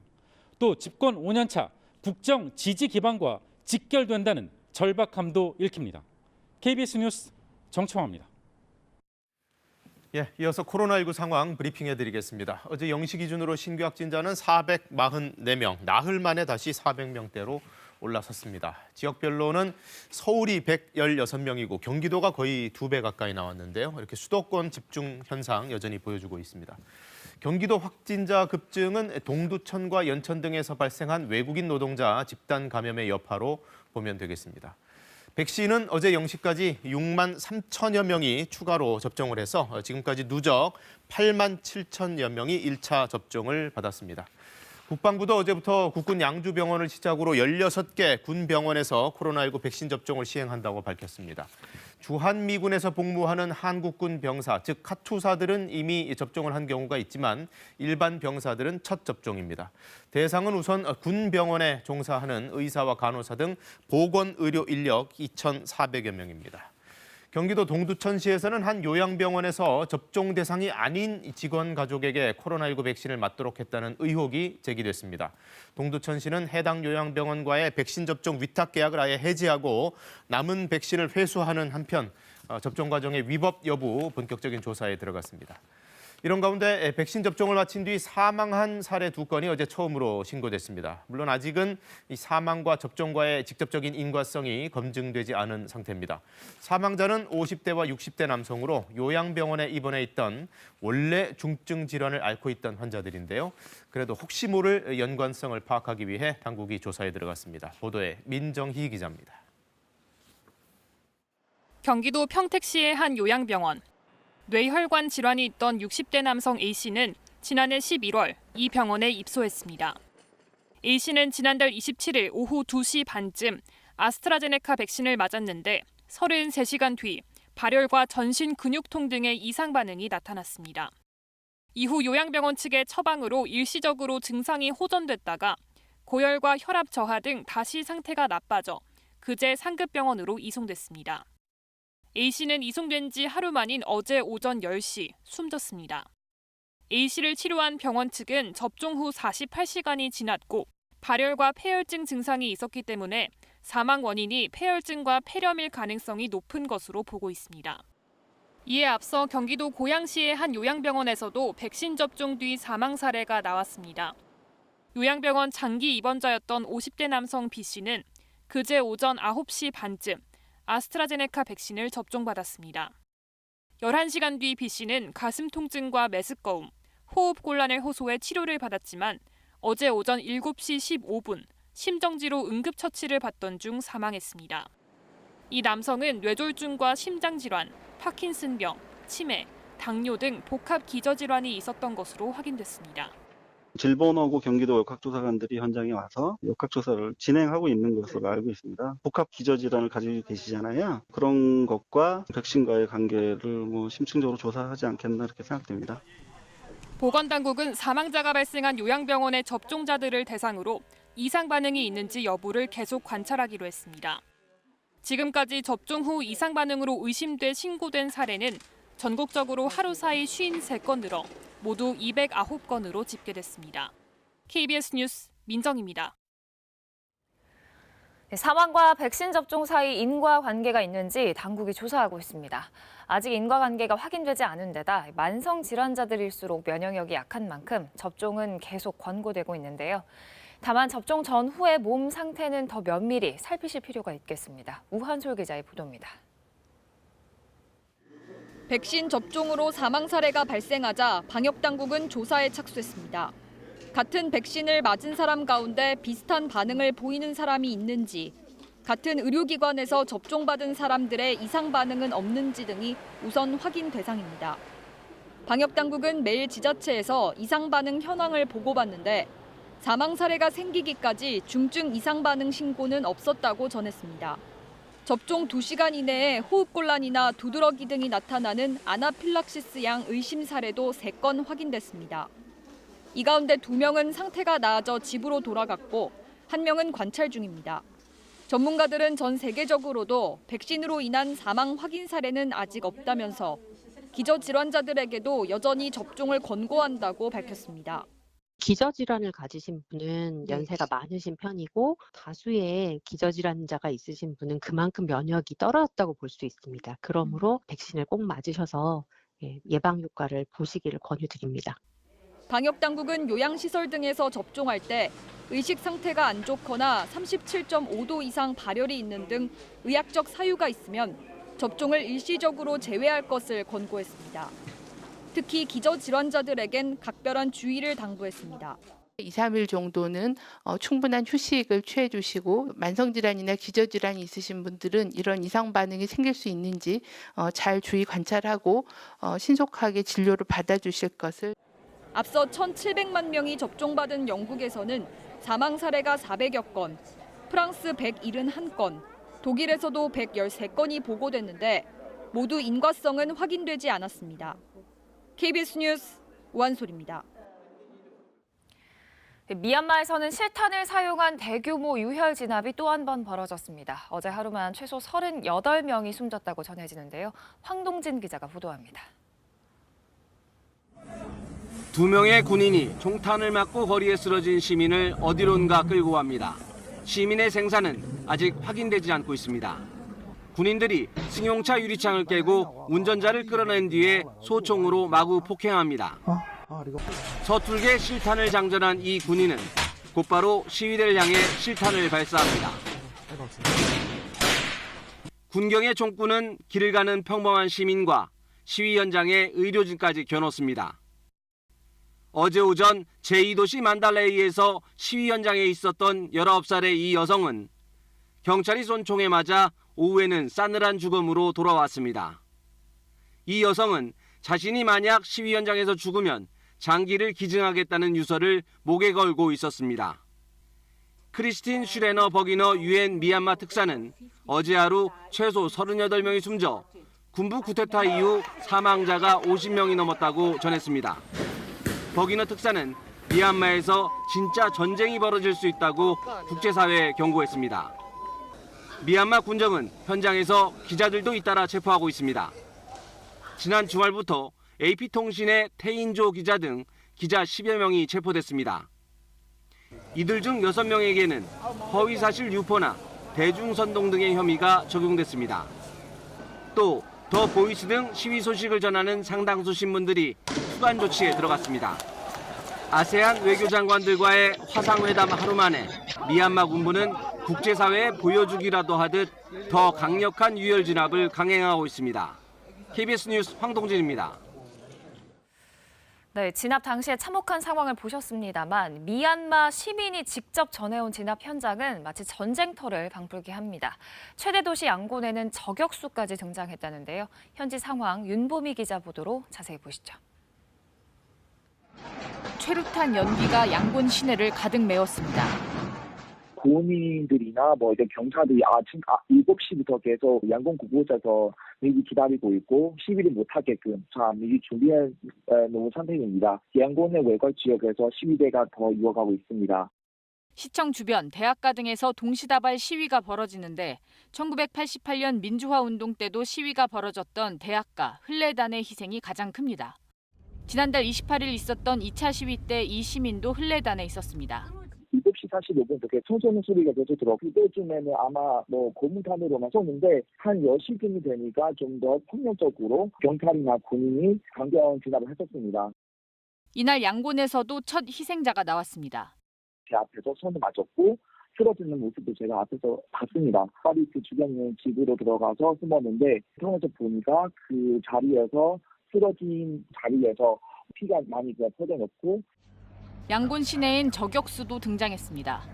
저격수를 보고 깜짝 놀랐는데 사실 그 전장터도 아닌데 또 양곤에서 어제부터 저희가 처음으로 보는데 며칠 전부터는 다른 만델레이, 깔레 이런 도시에서 미리 사용하고 있다고 들었습니다. 군인들에게 붙잡히지 않기 위해 미나웅 흘라잉 군 최고사령관 사진을 바닥에 붙이는 장면도 보입니다. 군인들이 상관의 얼굴을 밟지 못하지는 않을까란 절박한 심정에 붙였다고 합니다. 이 시민은 마지막으로 응원을 부탁했습니다. 군부 정권으로 계속 들어가면은 사람들이 살고 있는데도 죽어가고 있는 삶이 되지 않는다라는 생각으로 이번에는 무조건 있어야 된다는 거 많이 관심이 가지고 많이 응원해 주시면 감사하겠습니다. KBS 뉴스 윤봄입니다. 여권의 중수청 추진에 대해 윤석열 검찰총장이 연일 작심 발언을 내놓고 있습니다. 검찰 수사권을 박탈하면 부패가 판치게 될 거라면서 중수청 말고 다른 기구를 대안으로 제시하기도 했는데요. 박범계 법무장관은 참고하겠다면서도 수사권 남용 문제를 슬쩍 언급했습니다. 보도에 이재희 기자입니다. 징계 이후 2달여 만에 첫 공개 일정에 나선 윤석열 검찰총장. 취재진의 지지자들까지 모여 북새통을 이룬 가운데 중대범죄수사청에 대해 날선 비판을 쏟아냈습니다. 근데 지금 진행 중인 이 소위 말하는 검수 완판이라고 하는 것은 어떤 부패를 완전히 탕치게 하는 부패 완판으로서 수사와 재판 활동이 유기적으로 이어져야 부정부패를 효율적으로 처벌할 수 있는데 중수청이 들어서 검찰 수사권을 가져간다면 수사 기소가 분리돼 대응이 어렵다는 겁니다. 검사장 회의 등 대응 방안을 묻는 질문엔 내부 의견이 올라오면 검토할 것이라고 말했습니다. 검찰의 조직적인 반발 가능성을 배제하지 않은 겁니다. 윤 총장은 사퇴나 정계 진출에 대해선 말을 아꼈습니다. 정치하실 의향이 있으십니까? 이 자리에서 드릴 말씀은 아닌 것 같습니다. 이후 검사 등과의 간담회 자리에선 언론 인터뷰에 대한 비판을 의식한 듯 국민들에게 올바른 설명을 드리는 게 공직자의 도리라 생각했다고 인터뷰 경위를 설명했습니다. 앞서 윤 총장은 중수청의 대안으로 수사와 기소권을 모두 가진 반부패 수사청 등 전문 수사기관을 언급하기도 했습니다. 이에 대해 박범계 법무부 장관은 상당히 무게감을 갖고 참고하겠다면서도 수사 기소 분리는 효율성을 위한 것이 아니라고 선을 그었습니다. 검찰 수사권 폐지는 검찰의 직접 수사가 갖고 있는 여러 문제를 극복하기 위한 것이라며 윤 총장이 수사권 남용의 측면도 고민해주면 좋겠다고 말했습니다. KBS 뉴스 이재입니다. 오늘 아침 조간들을 보면 일제히 윤석열 총장의 이 행보를 일면 톱으로 올리며 그의 정계 진출 여부에 큰 관심을 드러냈습니다. 만에 하나 정치적인 행보가 맞다면 일단 대대적인 스포트라이트를 받는 데는 성공한 셈인데요. 국민의힘은 그렇게는 보지 말자, 정치 행보라기보다는 할 말을 한 거 아니냐 이런 반응을 냈고 반대로 정세균 국무총리는 선동적인 행태였다고 비판했습니다. 이어서 김지숙 기자입니다. 윤석열 총장에 공개 대응하지 않았던 민주당 지도부. 절차에 따라 의견을 개진해야 했었다라며 청와대와 같은 입장을 내놨습니다. 특별히 할 말이 없습니다. 검찰 개혁에 관한 의견이라면 법무부를 통해서 말씀 주시는 것이 더 일반적이었겠다 이렇게 생각합니다. 윤 총장 언행이 요란스러워 우려스럽다는 시각이 있다면서도 수사 기소권 분리 등 검찰 개혁은 차분히 진행하겠다는 게 당의 기조라고 했습니다. 이런 가운데 정세균 국무총리가 나섰습니다. 정 총리는 SNS에 자중해야 한다. 검찰만이 정의를 수호할 수 있다는 아집과 소영웅주의로는 검찰 개혁을 수행할 수 없다며 왜 제 눈에 든 들보는 보지 못하냐고 직격탄을 날렸습니다. 국민을 선동하는 행태에 매우 유감스럽다며 총리로서 역할에 대해 깊이 고민하겠다고도 했습니다. 하시는 걸 보면 정치인 같아요. 국회하고 얘기를 하는 게 옳지. 이게 행정가의 태도인가? 이게 저는 적절치 않다고 봅니다. 국민의힘은 본격적인 윤 총장 엄호에 나섰습니다. 검찰이 정권의 비리를 수사하자 윤 총장을 쫓아내려 했고 아예 검찰을 없애려고 한다며 민주당을 비판했습니다. 전혀 정치적 행보가 아니고요. 권력이 중수청을 만들겠다고 작심하고 도발하는 데 대해서 말하지 않는다면 오히려 그것은 검찰총장의 직무유기이죠. 정 총리에 대해서도 민주주의와 법치를 말한 게 그렇게 거북하냐며 국민의힘이 중수청 강행을 막겠다고 밝혔습니다. KBS 뉴스 김지숙입니다. 미국 바이든 정부에서 한미일 동맹의 중요성을 강조하는 발언이 또 한 번 나왔습니다. 성김 미 국무부 동아태 차관보 대행이 한국과 일본의 관계만큼 중요한 건 없다고까지 했는데요. 동맹을 통해 최대 위협인 중국에 대응해야 한다는 뜻으로 읽힙니다. 워싱턴 김양순 특파원의 보도입니다. 블링컨 미 국무장관이 취임 이후 첫 번째 대외 정책 연설에서 동맹을 다시 연결하기 위해 노력하고 있다고 했습니다. 중국에 대응하기 위해선 동맹들 간의 협력이 필요하다고도 말했습니다. 중국이 국제사회의 최대 위협이라고 지목한 것은 중국 견제를 위한 포석으로 읽힙니다. The common denominator is the need to engage China from a position of strength. That requires working with allies and partners. 지적재산권 탈취나 환율 조작 등 중국이 부당하게 이익을 얻지 못하도록 모든 수단을 사용하겠다고도 했습니다. 이런 가운데 성김 미 국무부 동아태 차관보 대행이 한일 관계의 중요성을 다시 강조하고 나섰습니다. 한국과 일본의 관계만큼 중요한 것은 없다고까지 했습니다. 또 북한의 도전에 대해 한미일 세 나라가 협력하고 있다고도 했습니다. 한미일 삼각협력의 중요성은 바이든 행정부 출범 이후 미 국무부의 주요 화두가 된 상태입니다. 바이든 정부는 중국에 대한 강경론을 펼치면서 동맹의 중요성, 특히 한일 관계의 중요성을 여러 차례 강조하고 있습니다. Japan and South Korea are key components in addressing the threats on the Korean Peninsula. 미 일간지 워싱턴 포스트는 한일 관계 회복이 바이든 정부 외교 정책의 시험대가 될 것이라고 전망했습니다. 워싱턴에서 KBS 뉴스 김양순입니다. 군 복무 중 성전환 수술을 받은 뒤 강제 전역한 변희수 전 하사가 자택에서 숨진 채 발견됐습니다. 군에 남길 원한 변 전 하사는 강제 전역 취소 소송을 냈고 다음 달 그 첫 변론을 앞두고 있는 상황이었습니다. 박미영 기자가 보도합니다. 남성에서 여성으로 성을 전환했다가 전역 조치된 변희수 전 육군 하사가 어제 자택에서 숨진 채 발견됐습니다. 경찰은 지난달 28일 이후 변 전 하사와 연락이 닿지 않는다는 지역 정신건강센터의 신고로 출동해 시신을 확인했다고 밝혔습니다. 시신이 꽤 부패한 점으로 미뤄 숨을 거둔 지 상당 시간 지난 것으로 보인다고 전했습니다. 유서는 아직 나오지 않았습니다. 혼자 왔다 갔다 하는 건지 그럼 모르고 저부터 여자라고만 알고 있더라고요. 경기 북부 지역 모 육군부대에서 복무했던 변 전 하사는 2019년 휴가 중에 외국에 나가 성전환 수술을 받았습니다. 계속 군에 남길 원했지만 군 당국은 심신장애 3급 판정을 내린 뒤 전역 조치했습니다. 인사소청이 기각되자 변 전 하사는 육군 참모총장을 상대로 강제 전역을 취소해달라는 행정소송을 제기한 상태였습니다. 다음 달 15일 첫 변론을 앞두고 숨을 거둔 겁니다. 현장에 도착한 후에 소방과 협력해서 닫혀있는 문을 개방해보니 이렇게 발견된 것입니다. 한편 지난달 청주지방법원은 변 전 하사의 가족관계 등록부 표기 정정 신청을 받아들여 성별이 여성으로 바뀐 상태였습니다. 지난해 12월 국가인권위원회는 군의 변 전 하사 강제 전역 결정이 인권 침해라고 판단하고 육군 참모총장에게는 전역 처분 취소를, 국방부 장관에게는 제도 개선을 권고했습니다. KBS 뉴스 박명입니다. 인천에서 8살 어린이가 집에서 숨진 채 발견됐습니다. 아이 몸 곳곳에서 상처와 멍이 발견됐고 경찰은 20대 엄마와 계부를 아동학대 혐의로 긴급 체포했습니다. 윤나경 기자입니다. 인천 영종도의 한 주택가. 그제 저녁 이곳에 사는 8살 A양이 숨을 쉬지 않는다는 신고가 119에 접수됐습니다. 구급대가 현장에 도착했을 때 A양은 이미 심정지 상태였고 머리와 다리, 얼굴 등에 상처와 멍이 나 있었습니다. 심폐소생술을 하며 인근 병원으로 옮겼지만 응급실 도착 3분 만에 결국 사망 판정을 받았습니다.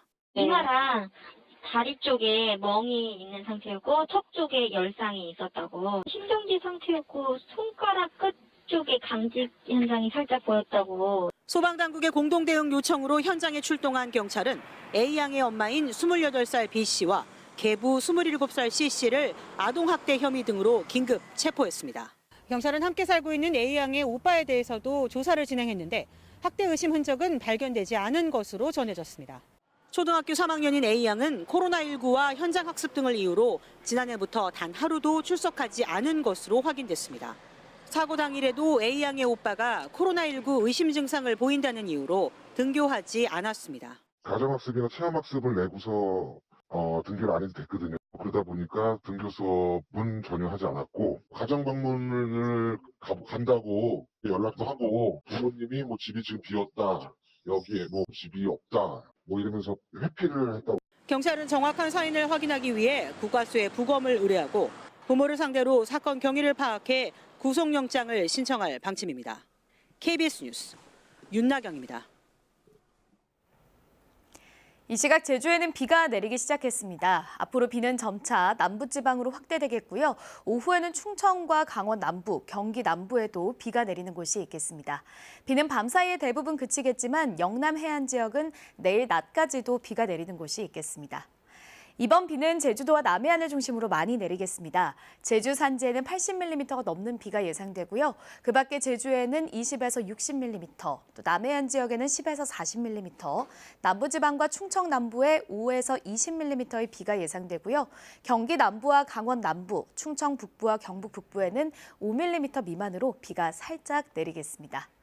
오늘 이렇게 날이 흐리고 비가 내리긴 하지만 기온은 오릅니다. 오늘 한낮에 서울 기온 12도까지 오르면서 아침보다 10도가량 기온이 오르겠고요. 내일은 서울 낮 기온 16도까지 오르면서 봄 기온이 짙어지겠습니다.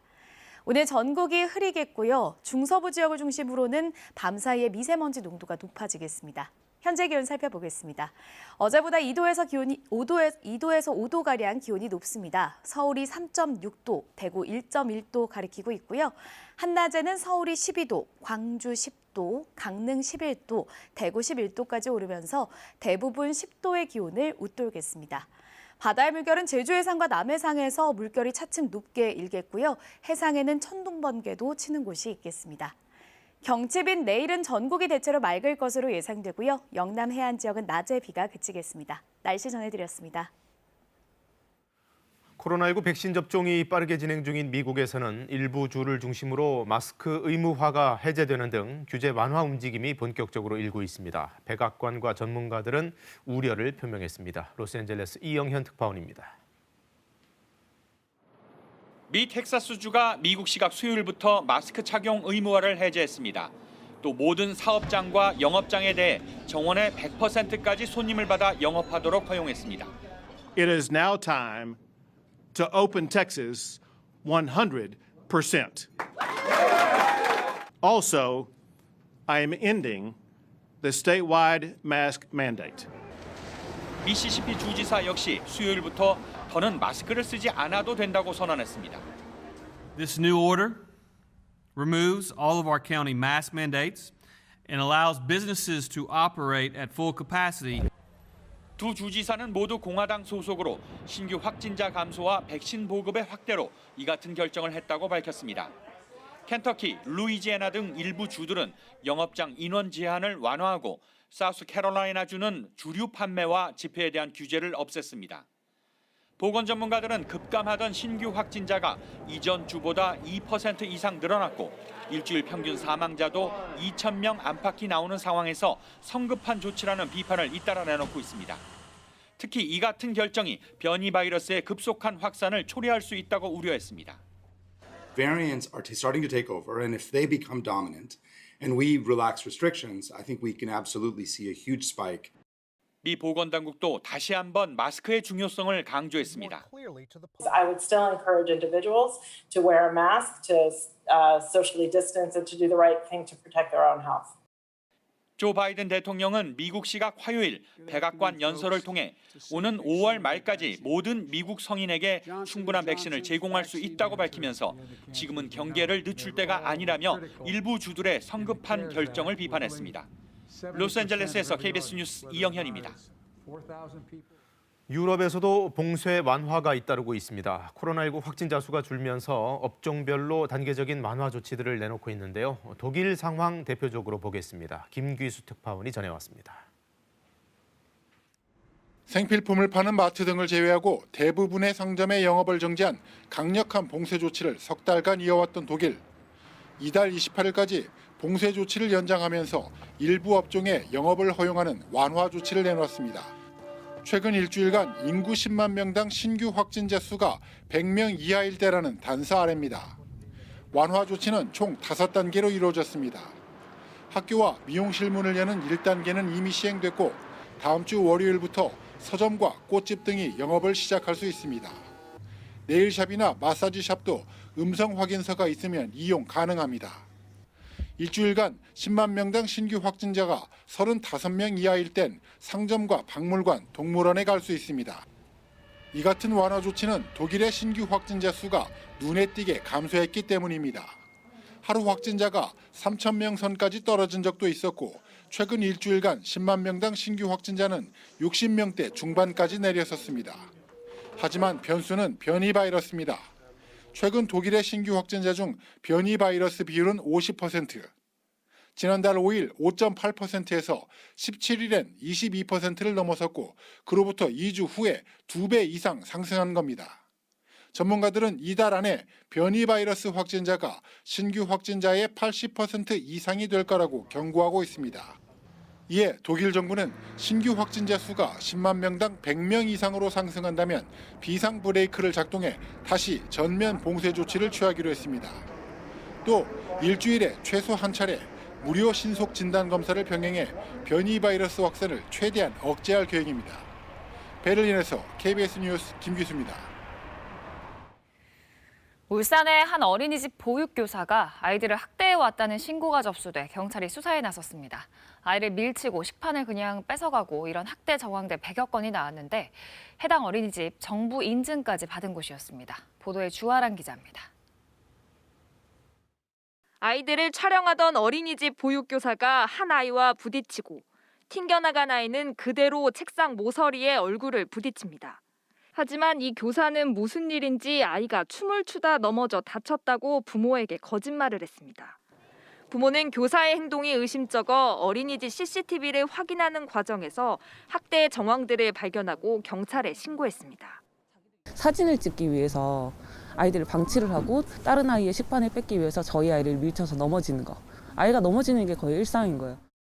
해당 보육교사가 자신은 다 먹었다며 3살짜리 아이들이 밥을 먹기 시작한 지 10분 만에 식판을 가져가는가 하면 아이들 낮잠 시간에 장시간 자리를 비우는 등 정서적인 학대를 일삼았다는 의혹도 제기됐습니다. 다 먹으면 다시 줬던 순서대로 들고 가요. 들고 가는 거 보는 순간 애기들이 급해요. 진짜 허겁지겁 먹어요.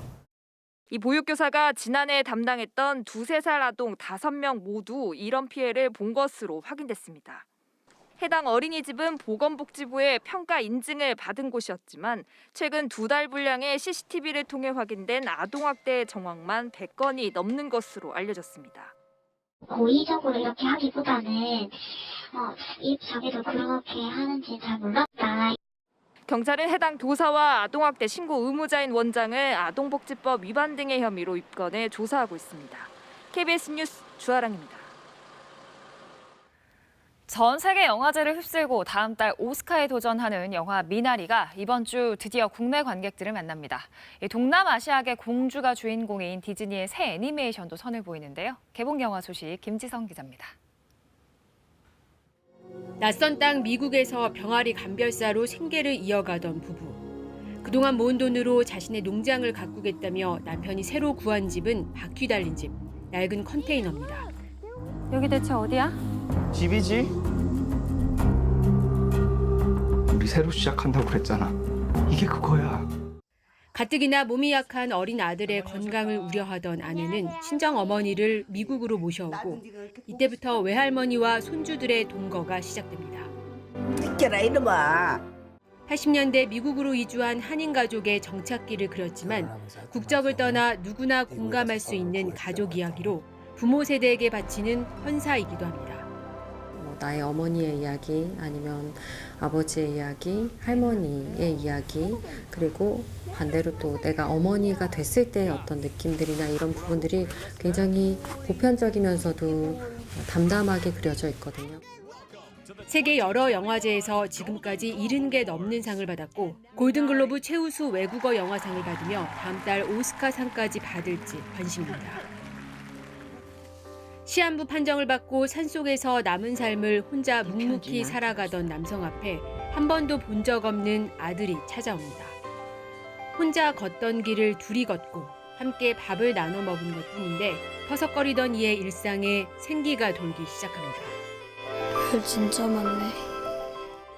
절제된 연출, 영상미로 관객을 몰입시키는 힘이 있는 작품으로 23회 부산국제영화제에 공식 초청됐습니다. 동남아시아계 공주가 주인공인 디즈니 애니메이션입니다. 겨울왕국 모아나 제작진이 참여한 작품으로 백인 중심에서 벗어나려는 디즈니의 노력뿐만 아니라 작품 자체도 호평을 받았습니다. KBS 뉴스 김지선입니다.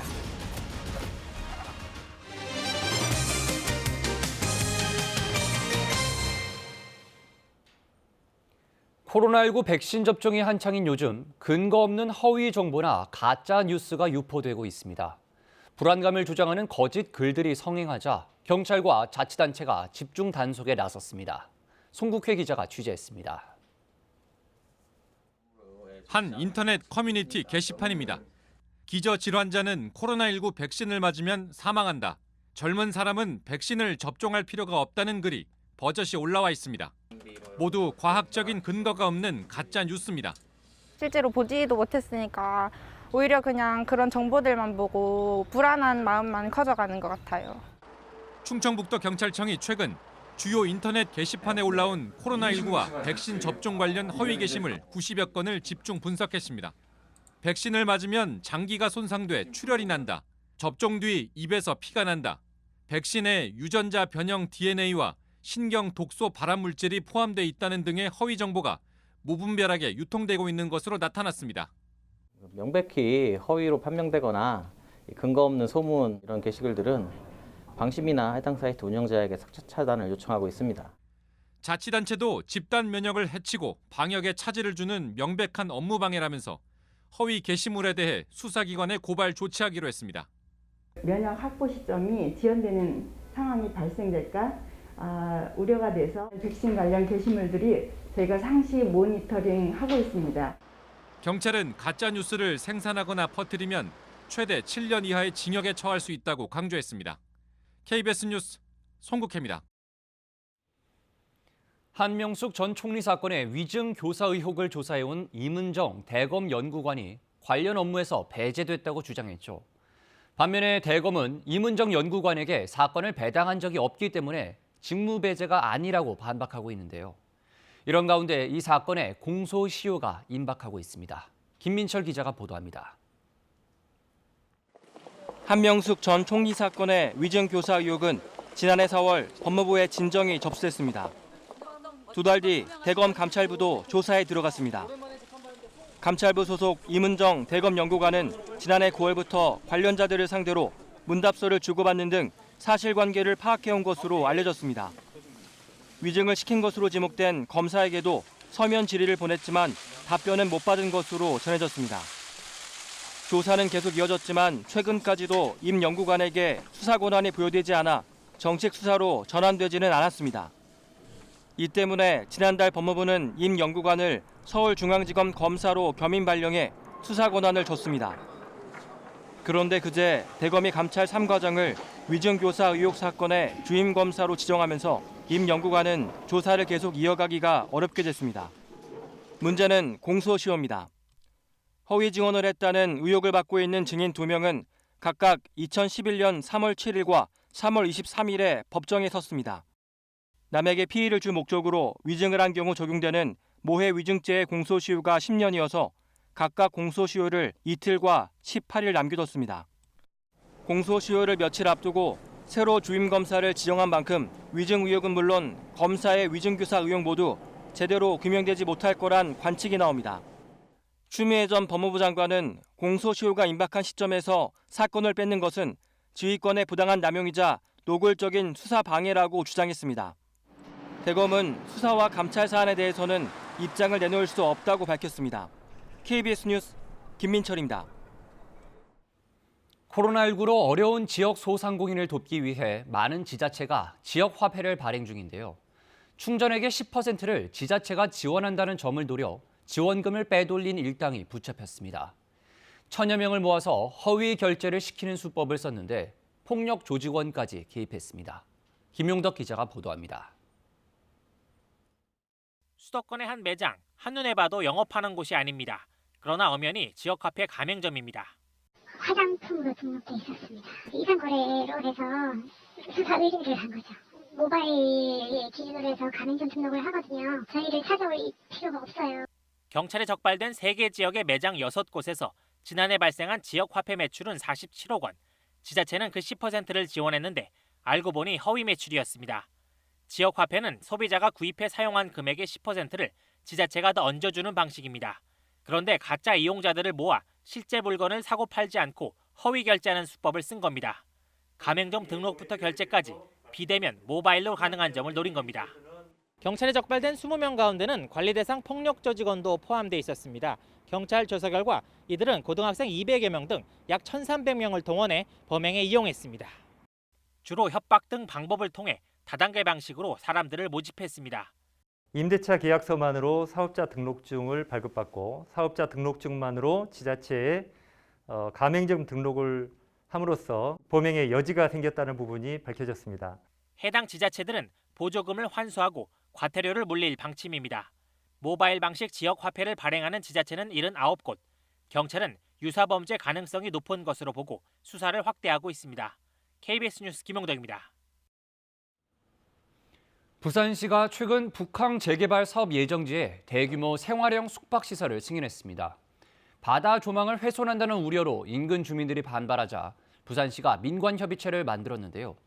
회의는 단 한 차례에 그쳤고 사업자 원안 그대로 착공이 승인됐습니다. 김아른의 기자입니다. 부산 앞바다가 한눈에 들어오는 북항 재개발 사업지입니다. 이곳에 최고 59층짜리 건물이 들어섭니다. 높이가 210m, 바로 뒤 삼복도로보다 2배 높습니다. 지역 주민들은 조망권 훼손 등을 이유로 부산시에 계획 변경을 요구했습니다. 저렇게 큰 건물들이 들었을 경우에 과연 이 지역의 특징적인 것을 특화된 관광 상품이라든지 이런 것들을 살릴 수 있겠느냐. 그러자 부산시는 지난해 8월 제대로 논의해보겠다며 민관협의체를 꾸렸습니다. 첫 회의에서 건축물 높이 조정 등을 포함한 계획 변경안을 다음 회의에서 다루자고 했습니다. 하지만 다음 회의는 없었습니다.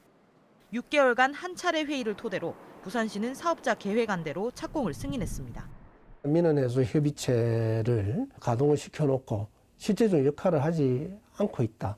지역 주민들의 요구와 이런 바람을 무시하고 일방적으로 추진해 갔을 때 발생할 수 있는 마찰.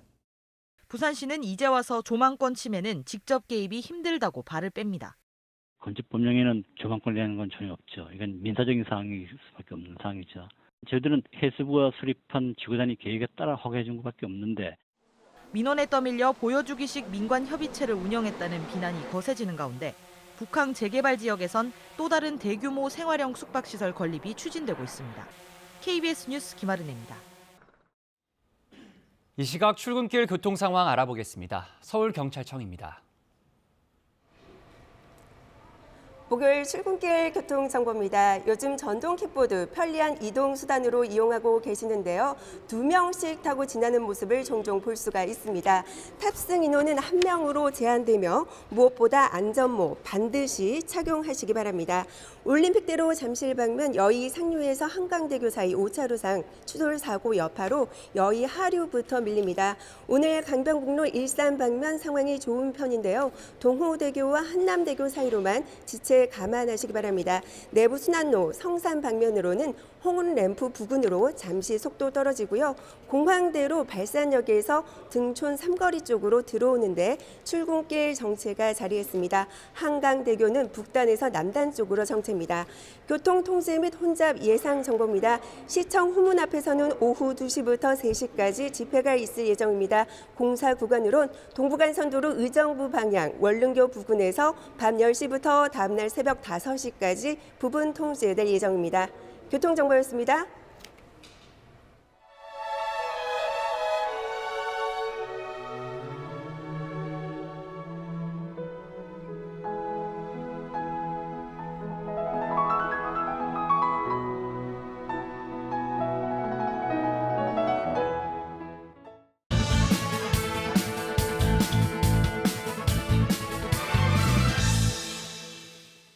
한국은행의 기준금리는 지난해 5월 이후 0.5%로 유지되고 있는데 신용대출 평균 금리는 지난해 8월 이후 0.6%포인트나 상승했습니다.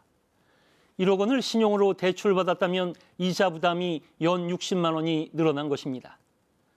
금리 상승은 이처럼 가계의 이자 부담을 늘려 소비 여력을 위축시키기 때문에 경기 회복에도 부정적인 영향을 줄 수밖에 없습니다. 기준금리는 그대로인데 대출금리가 오르는 이유는 뭘까요? 지난해 7월 말과 올 2월 말에 4대 시중은행의 신용대출금리를 비교하면 최저금리는 0.6%포인트나 올랐지만 최고금리는 이보다 훨씬 적게 올랐습니다. 금융당국이 가계대출 규제를 강화하자 은행들이 각종 우대금리를 없애거나 축소해 최저금리가 급등한 겁니다. 코로나 극복을 위한 국채 발행이 늘어나면서 국채금리가 오르고 있는 것도 대출금리가 상승한 이유입니다. 국채금리가 상승하면서 은행들이 대출 자금을 조달하기 위해 발행하는 은행채 금리도 올라가 결국 대출금리 상승으로 이어진 겁니다. 문제는 앞으로 대출금리가 더 오를 가능성이 크다는 겁니다. 4차 재난지원금을 마련하기 위해 9조 9천억 원어치의 국채 발행이 예정돼 있고 집합 금지나 제한업종들에 대한 손실보상법이 제정되면 또 국채를 발행해야 할 가능성이 높습니다. 시중에 풀리는 돈이 많아지면 인플레이션, 즉 물가 상승에 대한 기대 심리가 커져 금리 상승을 더욱 가속화할 우려도 있습니다. 가계빚은 이미 1,700조 원을 넘어섰습니다. 대출금리가 급등하면 변동금리 대출받은 가계의 이자 부담은 눈덩이처럼 불어납니다. 지난해 1월 50%에 몸쳤던 변동금리 대출은 올 1월에는 70%를 넘어섰고 특히 최근에 신용대출을 받아 주식 투자를 한 B2 열풍은 변동금리 대출 비중이 더 높습니다. 금리가 오르는데 주가까지 하락하면 변동금리의 부담은 더 커질 수밖에 없습니다. 변동금리를 고정금리로 바꿔주는 등 가계가 금리 상승의 충격을 덜 받을 수 있도록 가계빚 연착륙 대책을 시급히 마련해야 합니다. 뉴스 해설이었습니다. 신도시 사전 투기 의혹을 받는 LH 직원 가운데 사업 단장급 책임자도 있는 것으로 확인됐습니다. 문재인 대통령은 3기 신도시 전체를 대상으로 전수조사를 지시했습니다. 기저질환이 있던 요양병원 환자 2명이 코로나19 백신 접종 뒤 숨졌습니다. 방역당국은 인과관계를 조사 중인데 전문가들은 세계적으로 백신으로 인한 사망 사례는 아직 없다며 기저질환자에게도 접종을 권고한다고 밝혔습니다. 윤석열 검찰총장이 검찰 수사권을 박탈하면 부패가 판치게 될 거라며 중대범죄수사청 추진을 재차 공개 비판했습니다. 박범계 법무장관은 검찰 직접 수사의 문제를 지적하며 수사권 남용 문제도 고민해달라고 했습니다. 미얀마에서 어제 또 대규모 유혈 진압이 벌어져 최소 38명이 숨졌다고 UN 미얀마 특사가 전했습니다. 오늘 제주도와 남부지방, 충청에 계신 분들은 우산 챙기셔야겠습니다. 지금 제주에 비가 시작됐고요. 오전에 제주와 남해안을 시작으로 점차 남부지방과 충청으로 비가 확대되겠습니다. 수도권과 강원 영서 지역에도 빗방울이 떨어지는 곳이 있겠습니다. 비의 양은 제주 산지에 80mm가 넘는 비가 예상되고요. 그 밖에 제주도와 남해안 지역에도 20에서 60mm, 특히 제주와 남해안을 중심으로 많은 비가 내릴 것으로 예상됩니다. 하지만 경기 남부와 강원 일부 지역, 또 충청 북부 지역으로는 5mm 미만으로 비의 양이 적겠습니다. 오늘 낮 기온은 서울이 12도, 춘천 11도, 대전과 전주 11도 예상되고요. 포항이 13도, 부산은 14도까지 오르면서 낮 동안에는 기온이 따뜻하겠습니다. 바다의 물결은 제주와 남해상에서 최고 4m 안팎까지 거세게 일겠고요. 해상에는 천둥 번개가 치면서 요란하게 치겠습니다. 동해상에서는 물결이 최고 2.5m로 약간 높게 일겠고요. 동해안에서는 높은 너울성 파도를 주의하셔야겠습니다. 내일은 개구리가 잠에서 깬다는 절기 경칩입니다. 경칩인 내일 대부분 지역 맑을 것으로 예상되고요. 영남 지역과 제주도는 낮까지 비가 내리는 곳이 있겠습니다. 주말에는 대체로 맑은 날씨가 이어지는 가운데 포근할 것으로 보입니다. 날씨 정보 전해드렸습니다. 네, 목요일 아침 KBS 뉴스 광장 마칩니다. 시청해주신 여러분 고맙습니다.